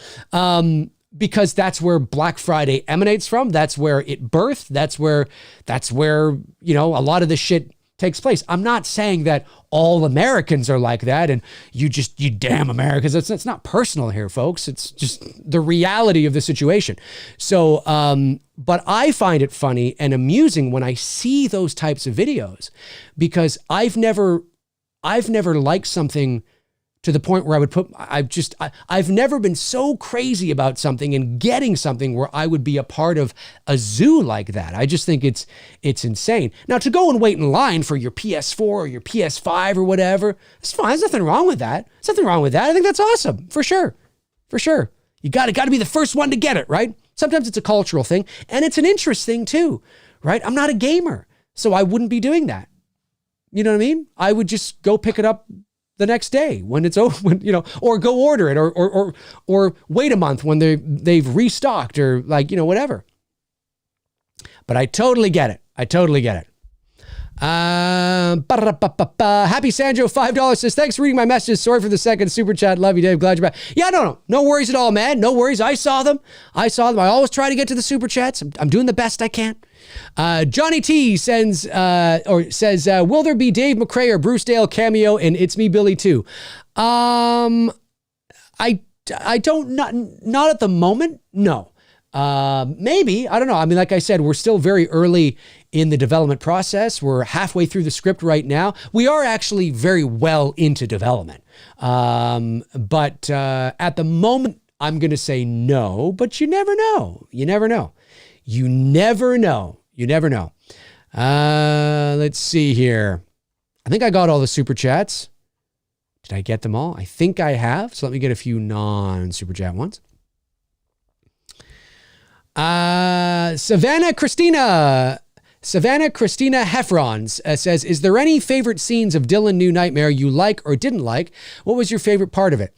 Well, I can't talk about specific scenes, obviously, but I will just say that it's just the entire experience. And I know that sounds like a bit of a cop-out answer, but it is true. The entire experience of playing Freddy in this way, opposite Miko, in an environment where, you know, everybody is bringing their A game. We're making, you know, something of quality. It was a real treat and an honor to be thought of to play the role that Cecil chose me because, you know, I don't know if, and I totally understand why, I don't know if anybody else would have, you know, as I've often said, for a lot of people, I'm just Dave the YouTuber. And that makes sense, right? It makes sense because that's how you know me, is Dave the YouTuber. But I have spent 20 years in the entertainment industry, and I started as an on-camera actor doing commercials and docudramas, and then I fell into the voiceover side of things. I'm a performer. I have theater experience. I have a diploma in acting. You know, I went to film school. So everything that you see about me in terms of my personality or, you know, my, you know, being extroverted and being silly and you know, the performer side of me, it's just something that I bring to YouTube. It's who I am. It's who I've always been. But because and also too, because my career has been largely in voiceover, the great thing about voiceover is the anonymity of it. Right? I mean, unless you are a star in animation like Kevin Conroy or Rob Paulson or Frank Welker or, you know, whoever. Those are names or faces you might recognize because they've reached a certain level of stardom within the world of animation. But voiceover and voice acting is a lot more than just animation. It's commercial work, it's network promo work, it's narration work, it's trailer work. There's a lot of stuff that comes to voiceover. And I've spent most of my career, like I said at the beginning of the show, in the commercial promo, trailer, and narration side. So that's not an area of voiceover where my face is going to be shown. Like, it's not like I'm going to go to a convention and sign autographs because I'm a commercial voiceover actor, right? Like that usually those things don't happen. It's usually the animation, cartoons, that kind of stuff, right? Because they're in the world of visual medium in terms, like, you become a character, right? You are a character on a show. Whereas in commercial and promo and trailer, you're the voice over, right? So chances are over the years, you've probably heard my voice a lot, but you would never know it was me because you didn't know what my face looked like, right? So for me, it just really comes down to the opportunity to be able to show my skills that a lot of people probably don't know that I have because they just see me one way, or they don't know my background, essentially, right? So it was just everything. It's just the opportunity to be able to play that role, because again, if it was whatever Cecil saw, if it wasn't for what he saw, I don't think I would have been hired. Because, like, you mean Dave, the YouTuber, the guy that's going, but Dave, and that's dog shit, and you mean that obnoxious guy that talks about fucking Halloween? That guy, you want that guy as Freddy? I totally get it. I think I just spat on my keyboard here. I totally get it. 100%. But for whatever it is, Cecil saw something in me that he wanted to he wanted me as his Freddy, and believed wholeheartedly that I was the man for the role, for the project. So I am extraordinarily grateful for that opportunity. And it was just the entire experience about being a part of that opportunity and being on that set, and like just being there with everybody was a really great experience. So maybe when the film is released, I'll be able to talk more specifics, but as of right now, that's going to be my answer to that. Let me see here. The Mysterious Shadow says, I wonder what Malika Akkad's next movie for Halloween, and how off are we till we see the next movie? Well, Mysterious, I don't think you're going to see a movie anytime soon. And if you do, it's not going to be a Michael Myers movie. I think it's going to be I think they're shopping Season of the Witch. That's what I think. I have no concrete information on that, but I speculate that they're shopping Season of the Witch. And because it makes the most sense. I think you want to let the Michael Myers shit marinate for a while, let it breathe, and focus on something that already has a built-in fan base, which is Halloween 3 Season of the Witch. And that's what I think they're going to do. But where and who does it, I don't know. Could it be a series as well? Could Malik be shopping a series that maybe does have something to do with Michael Myers? Maybe. But I think we're a little ways away from seeing another Halloween movie.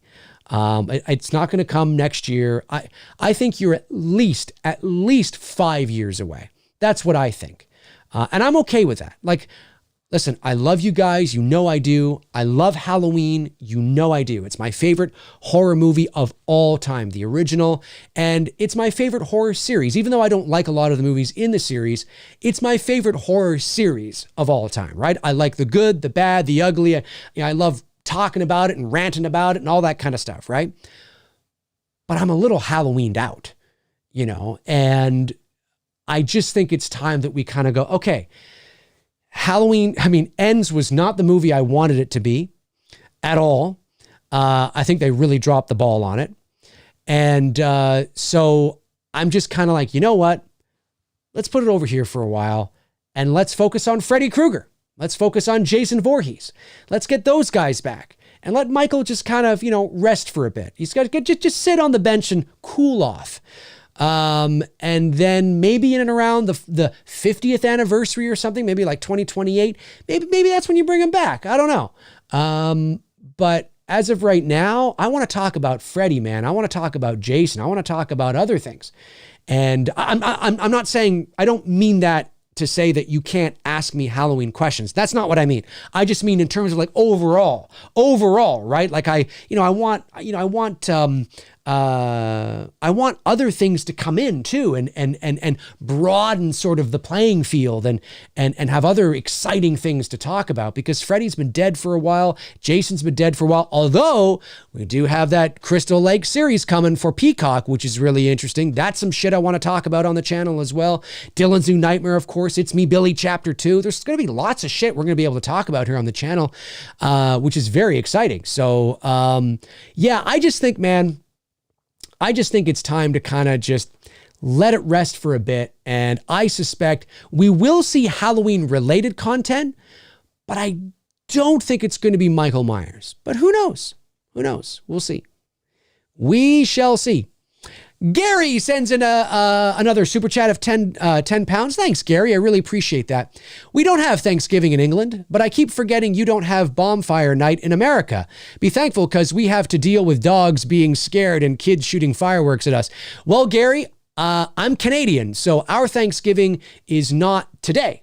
Our Thanksgiving is in October, which I believe is the quote unquote real Thanksgiving. If you actually look up on the history of Thanksgiving and where it all came, I think it was October makes more sense, but I could be wrong. Also, our Thanksgiving is very different than the American Thanksgiving in terms of its roots of what it actually means, because obviously how we became a country and how you became a country, very different.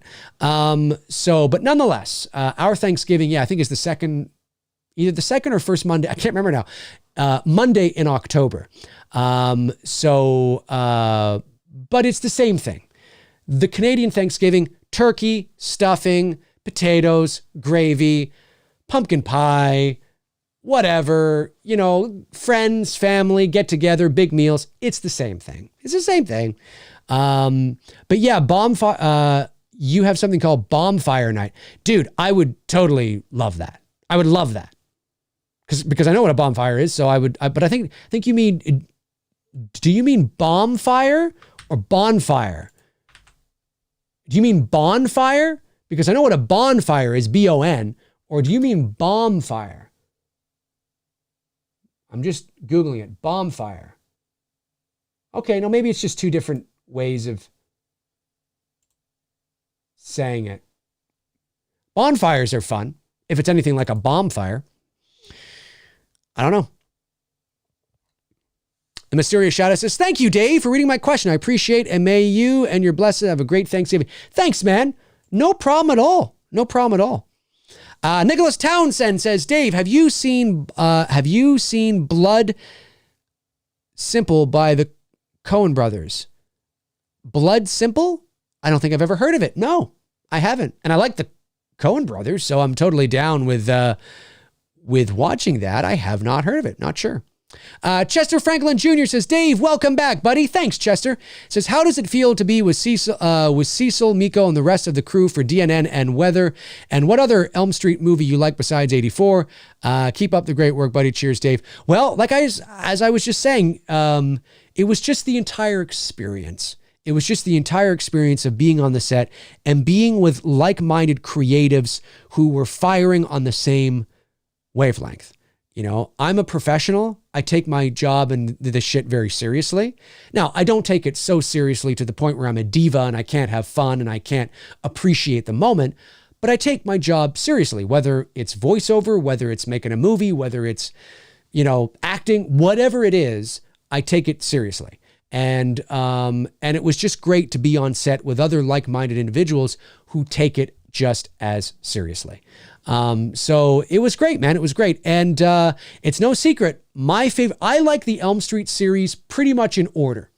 So my favorite is the first Elm Street. I think Freddy is dark and fucking scary in that movie, and it's great. My second favorite is Elm Street 2. However, my favorite looking Freddy, and where I think he is the scariest, is Elm Street 2. And I love that movie. I always have since I was a kid, and I make no apologies for it. It's my second favorite. And then probably Dream Warriors next, for sure. and then 4, and then 5, and then 6. Like, I think they actually, I know a lot of fans will say that they like the original and then 3, or they like 3 and then the original. For me, the Elm Street series has always been in order. 1, 2, 3, 4, 5, 6. And 6, I don't even like 6. It's an abomination, but that's it for me. And New Night, I guess if you want to include New Nightmare in there, I probably would go 1, 2. Actually, I probably would go 1, 2, New Nightmare, 3, 4. Or maybe 1, 2, 3, New Nightmare, if you want to include New Nightmare in there. It's probably what I would do. $2 Sam sends in $9.99, says, I agree. For years, I waited for all these slashers to be back. But now that we have Michael, Ghostface, and Chucky back, it just feels like some people are missing from the party. Missed you, Dave. Thank you, man. I appreciate that. Well, look, I mean, we don't have Jason and we don't have Freddy right now. I mean, you're about to get Freddy in Dylan's New Nightmare. But in terms of, any sort of official capacity, we don't. And there's reasons for it, obviously. But I just feel that, like, I love Halloween. Like I said, I love talking about it, but it would be nice to sort of broaden our horizons and talk about other things as well. And just, I don't need to say this, but yes, we will be talking about Dylan's New Nightmare and It's Me, Billy Chapter 2 a lot on this channel, in the coming months, but I have to, especially It's Me, Billy Chapter 2. But I have to, and I have to because we're not backed by a studio. If I already had the funds, well, then I wouldn't have to talk about it as much as I do. But when you don't have the funds and we're counting on you guys to, be our backers and to come out and support, I've got to talk about it. If I'm out of sight, I'm out of mind, so I'm not trying to be annoying by how much I'm going to talk about. I'm not going to talk about it every single show or every single post, but you're going to see a lot of it, right?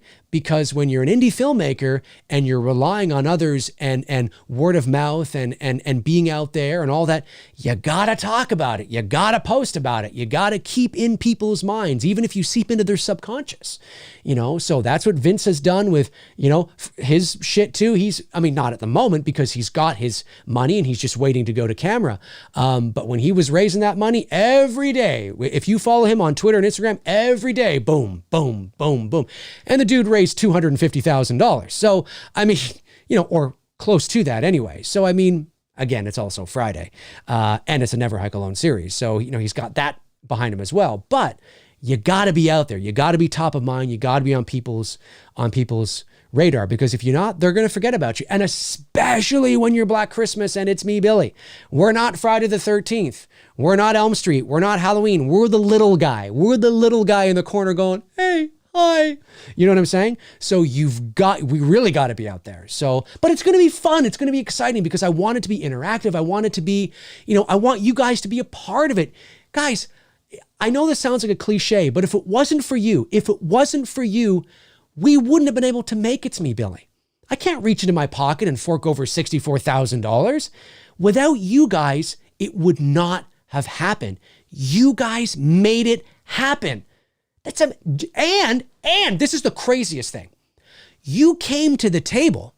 You stepped up during the summer of 2020.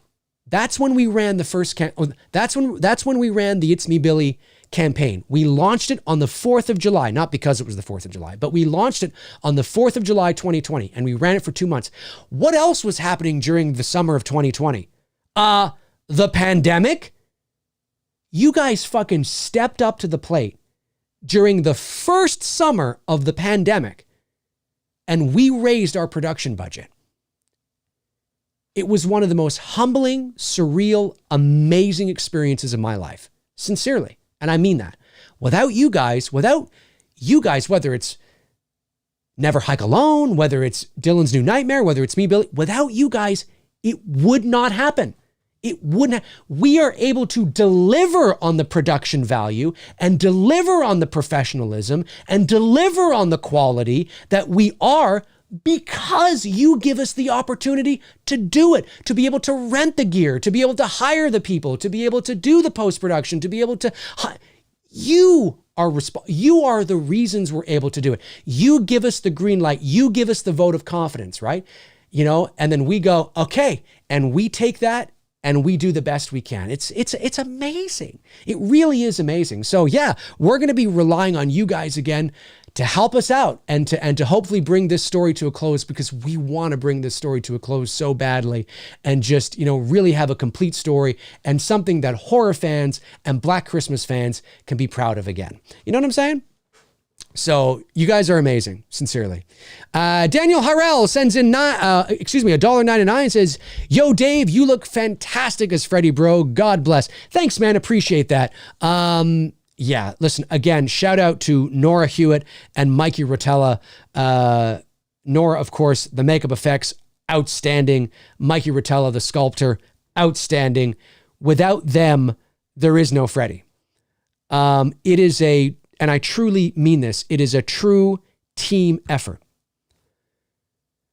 You can have the best Freddy makeup in the world. You can have the best Freddy makeup in the world, but if you don't have the right person underneath that makeup, it doesn't fucking matter. You can have the right person, but not the best makeup, and it doesn't matter. Without that sculpt and without that makeup, I'm just a guy in a baseball cap on a soundstage doing a Freddy impression. Now, when I say impression, obviously it was more than that, but I mean, I'm just out there talking like Freddy. I'm Dave McRae talking like Freddy. But you put me in that makeup and it's a perfect marriage. It's a perfect blend. Like I said, you can have the best piano in the world, but if you don't know how to play it, it doesn't fucking matter. So that's why I'll often say, when people say to me, "Wow, It's Me Billy looks great. What camera did you use?" And I'll say, "Well, we shot on the Arri Mini with Master Prime lenses, which is top of the world. It's Hollywood film." But I always say, but make sure if you're looking to rent that kind, if you have the money to be able to rent cinematic grade cameras and equipment, you better make sure that you surround yourself with the right people who know how to operate it and know how to use it and understand the equipment. Because if you don't know what the fuck you're doing, it doesn't matter if you're shooting on the Arri or the Red or whatever. It'll look like shit. Now, the dynamic range will be very apparent and the quality of the image will be nice. But if you don't know how to tell a story, if you don't know where to place your camera, if you don't know, what lenses to use, and if you're not hiring a DP who shot on the Red or shot on the Arri, who's a professional, it doesn't matter. It doesn't matter. Filmmaking is a collaborative team effort. And without Nora and without Mikey, again, I'm just a guy in a baseball cap on a soundstage. But at the same time, right, to give myself a little props here, if it wasn't me, you could have somebody in the makeup be like, "Wow, the makeup looks good, but whoa, who the fuck is, what? This guy doesn't sound like him. He's awkward. He's weird. He's a terrible actor. What the fuck?" That can happen too. So it's got to be a perfect blend and a perfect marriage. And if I do say so myself, although I realize I'm, Freddy, I think it was. I think it was the perfect blend. It was the perfect blend of everything firing on all cylinders. So I appreciate that, man. Thank you so much. Wayne Downey says, "Have you heard anything about Indiana Jones 5, the Empire article, and some of the story details? If so, what are your thoughts?" Well, the Empire article was released today, I believe, on newsstands. I have seen some of the photos that were kind of circulating online, but I haven't dove into the article yet. So I still have to do that. But some of the images I'm seeing, I kind of like, although I will say, I know they've gone back and done this, and I've never been a big fan. I've never been a big fan of Harrison Ford in his Indy outfit in the tie. I don't understand why they brought the tie in. The tie made its appearance in Indiana Jones and the Last Crusade. And I always thought it was because he put the tie on, and unless I'm missing something, I always thought he put the tie on because he was going to meet his dad. And he felt like, well, I better, he's got this, he's a swashbuckler. Why does he have a tie? He never wore a tie in Raiders. He never wore a tie in Temple of Doom. Why does he have the tie on? Now, I understand he wears it a little bit in Last Crusade, and then through the process of just getting into all kinds of shit, it comes off. Okay, fine. But there's an image of Harrison Ford as Indiana Jones in Indiana Jones 5 where he's got that tie on again. I'm like, I'd get it off. Now listen, it doesn't ruin the movie. The movie's probably going to be spectacular. I can live with it. I can look past it. But I've never been a big fan of the tie part of the outfit. So I wouldn't have brought that back. It's just something for me where I'm like, But other than that, the images look great. He looks fantastic. The cover of Empire magazine looks great. We're just the hat down and it looks great, man. He looks great. And this is it. This is his swan song. This is Indiana Jones 5. This is it. The last Indiana Jones, certainly the last Indiana Jones with Harrison Ford. So I'm excited to see it, and I'm excited to dive into the article for sure. AB James says, Dave, did you see the latest Avatar trailer, the latest Avatar, The Way of Water trailer? Oh man, the film looks like it's going to be something already got tickets, and box office estimates are climbing for a huge opening. I have seen it. I have to admit, I was hoping for a little more of the story, although the story I think is just really about, it's about, yes, I mean, obviously we know the humans are back, but it's really about family and learning to live with people that don't look like you. Because obviously we see two different tribes of the Na'vi, right? One is the one that we know that's blue, and the other one's kind of like a bluish green or whatever. So there's going to be a lot about probably like racism and learning to love each other even though we don't look alike, and about family and environment. And I think that's great. I mean, that's what these movies are about. So I'm okay with that. But I was hoping for a little more of that, just a tad. But listen, this thing's going to be a box office juggernaut. It looks spectacular. That's why you go, Avatar's just Dancing with Wolves. Yeah. Look, you go for the spectacle. You go for the experience. Go watch it 3D IMAX. That's what you go for, 100%. And to complain that Avatar, the original, is not original is it's an exhausting point right now, because most of the movies you love are also not original. You know, look up Star Wars: A New Hope, not original. Look at the inspirations that were for Indiana Jones, or that were, I mean, Jesus Christ, there's a movie with a guy riding a horse, jumping onto a fucking truck from like the 1930s. Okay, but you weren't around then, and nor was I. Everything is inspired by something, right? So I just think this whole idea, I mean, why is it that Avatar gets the bad rap, but nobody's saying, well, fucking Pocahontas is just Fern Gully. Nobody says that, you know, or nobody says, well, Fern Gully's just Dances with Wolves. Nobody says that.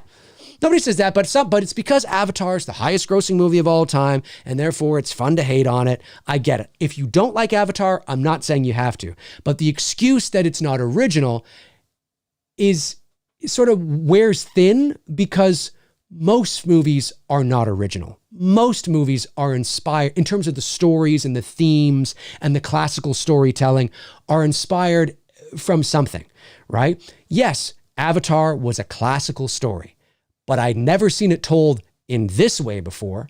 So I'm in.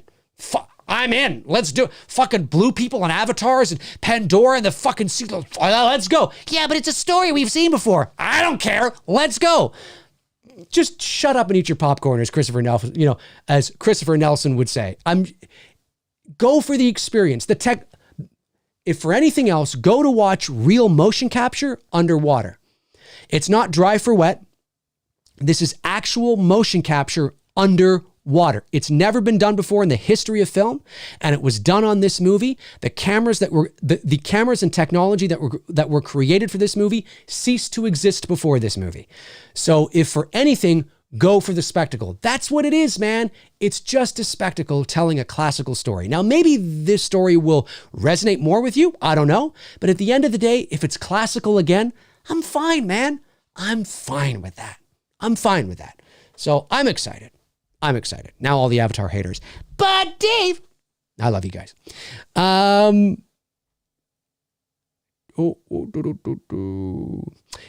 sends in $4.99, says, here's to DN and it's me, Billy, chapter 2. Congrats and keep up the great work. Thanks, CM. I really appreciate that. And if I'm not mistaken, You are one of our associate producers on It's Me, Billy, Chapter 1, I think, right? Do I have the right CM? I think I do.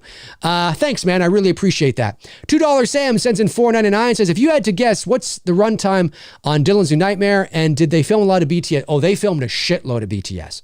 You're probably going to get at least an hour of BTS. In terms of the runtime of DNN, again, remember, it's a short film, so I'm thinking that you're probably going to, I'm thinking like 20, 25 minutes, maybe something like that. But it's acting as like the first part of hopefully many more.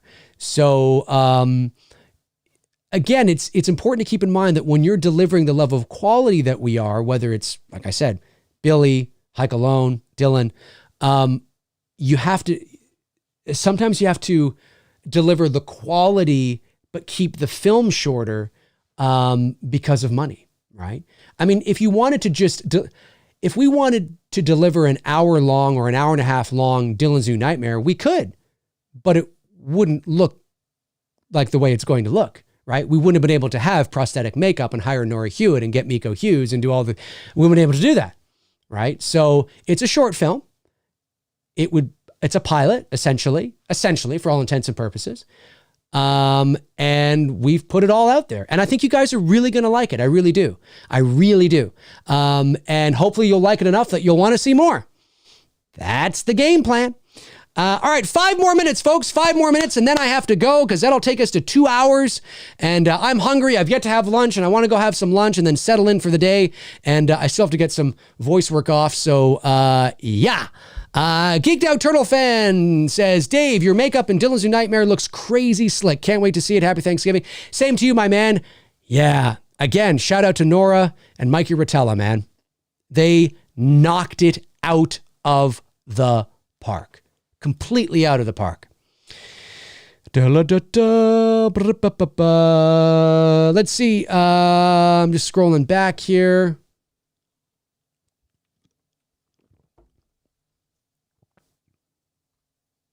Oh, by the way, I see, I don't know how to pronounce that, but I'm pretty sure that's Steve Merlo in the chat. Steve Merlo has a Texas Chainsaw Massacre fan film that he just released. It's a feature-length fan film. It's called The Sawyer Massacre.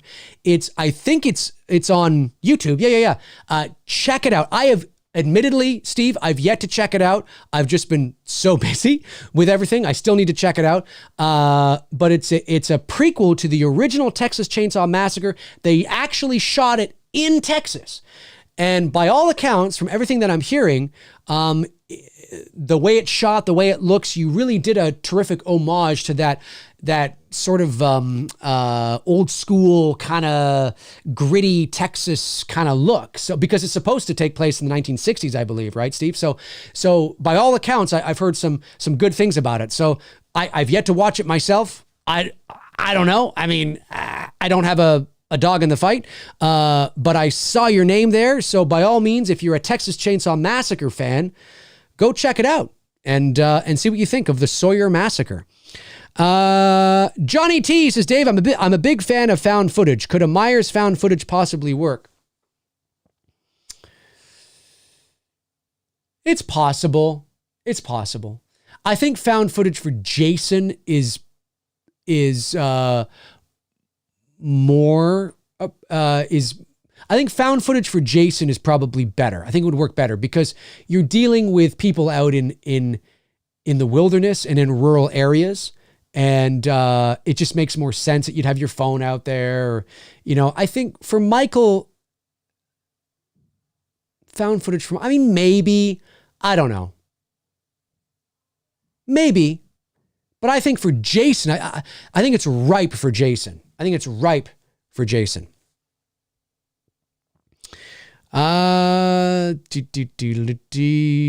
Jordan Harvey says, hey Dave, happy Thanksgiving. Same to you. Also, congratulations on getting the iconic role to play Freddy. But my question for you is, what did you prepare for the role and what was some of the challenges faced? Great question, Jordan. Well, to be honest with you, and this sounds like a cop-out again, not much. I know the character so well. And as a performer, I just relied on my training. So again, I'm not classically trained, but long before I was a voice actor, I was trained as an actor. So I just relied on my training. I also relied on just, and again, this sounds like such a cop-out, but if you know, you know. My instincts. I'm a natural performer. I have the instincts of a performer. There are some people that just have, that just have an it factor in terms when it comes to performing and things like that. So I come from that kind of a family. I've done a lot of theater. I just have a natural gift of performing and acting. I'm not saying I'm the best actor in the world. I'm not saying that. I'm just saying when it comes to this kind of a character, I relied on my natural instincts as a performer and my training, essentially, and knowing the character so well. See, if I was playing the role of Dylan, that would be different because it's a character I don't know that well. It's a character that we're revisiting 30 years later. The last time we saw him, he was a little boy, right? So I would have to really dive into that character and figure out where is this character today? What kind of a man is he? I'd probably ask Cecil, like, where do you see him today? Does he have a job? Has he been married? Does he have kids? Is he divorced? Like, I'd probably want to go through all that and really kind of craft a character that we largely know nothing about. I mean, he was 8 years old, right? He's a little boy. So when we last saw him. However, when you bring on Miko Hughes, it's a bit different because he was that character. So he can get into those things naturally. But with Freddy, we have so much material to pull from. Freddy was the first horror character I ever liked. He was my gateway character into horror. And then from him, it went to Jason and to Michael. And I think Freddy, for a lot of kids who are 80s kids like me, I think Freddy was that character for us. He was a pop culture icon very early on. And so I just know the character so well. I know the body movements and because I've been sort of quasi, playing him for years, whether it's at Halloween parties or here on the channel or just farting around with my friends, which isn't what you have to do in the movie, as I've said many times. But because I'm so familiar with the material and the character, that natural transition into a more serious take on it was very natural. I felt very comfortable. Let's just put it that way. When the makeup went on, I was very comfortable. I was very comfortable on set. I was very comfortable in the role. That doesn't mean that there weren't certain takes that I think are better than others or certain things that maybe I wanted to do over again and I had the chance to do it and we'd go, and do one take and then I'd get some, but it after receiving direction, it wasn't hard for me to lock in. That's relying on my training and my knowledge and sort of my natural instincts to be able to lock in, in a certain role or take, because you see, that's one of the things too that I forgot to mention earlier. Whether you are a voice actor or an on-camera actor, the ability to take direction is a skill in and of itself. To be able to understand and work with the director or your fellow actors, is a skill in and of itself. And I thought maybe I was going to be a bit rusty when it came to on camera, but I actually thankfully felt pretty comfortable. But I was also working with a lot of really cool people that made me feel that way as well. So there wasn't really a process. It was more just relying on my natural instincts. I felt ready. I just was already ready. Let's get me into the makeup chair and let's do it. That's kind of where I was. There was no sort of method process. But there's going to be a lot of BTS. So you will definitely be able to see the BTS stuff when it gets released. Okay, I think I've got all the super chats. I'm going to skedaddle. Okay, that's going to do it for me here on this Thanksgiving Q&A. Happy Thanksgiving to my American brothers and sisters. You are amazing. Thank you for watching. Thank you for supporting the channel in the ways that you do. I really appreciate it. Thank you to my amazing moderators, of course, Frank Riker, Tabitha Short, Darren Sands, Chris Baber, Andrew Stevens, and Cody Snyder. You are amazing. I really appreciate that. Gary gets one final one, £5 right at the buzzer and says, would you like to see Freddy as serious again or funny? I want serious. That's one thing one thing I like about the remake. Definitely serious. I am not a fan of Carnival Barker Freddy. I am serious Freddy. I am Freddy from in 1 and 2, especially 2. I am a serious Freddy guy, and that's what I think I brought to the role of Freddy in DNN. Now, again, it's a short film. So it's not like, you have it's not a 90-minute sampling size. But I'm in the movie, and I'm in the movie a lot. So hopefully I will be able to give you enough of our version of Freddy, or the entity that is Freddy, and that you'll like it so much you'll be like, take my money, I want to see more. That's the idea, right? So, but yeah, Scary Freddy all the way. But happy Thanksgiving to everybody. Stay safe out there. If you are going out on Black Friday, please be safe. Please try not to get, looped into the running of the bulls at Target or wherever you go. I want to see all your amazing faces here next week as well. So yeah, that's going to do it for me. If you want to follow me on social media, you can, whether it's Facebook, Twitter, Instagram. All my links are in the description. Check them out until your heart's content. And when your heart is content, check them out again. All right, folks, take care. Have a great rest of your weekend, and I will talk to you soon. Cheers.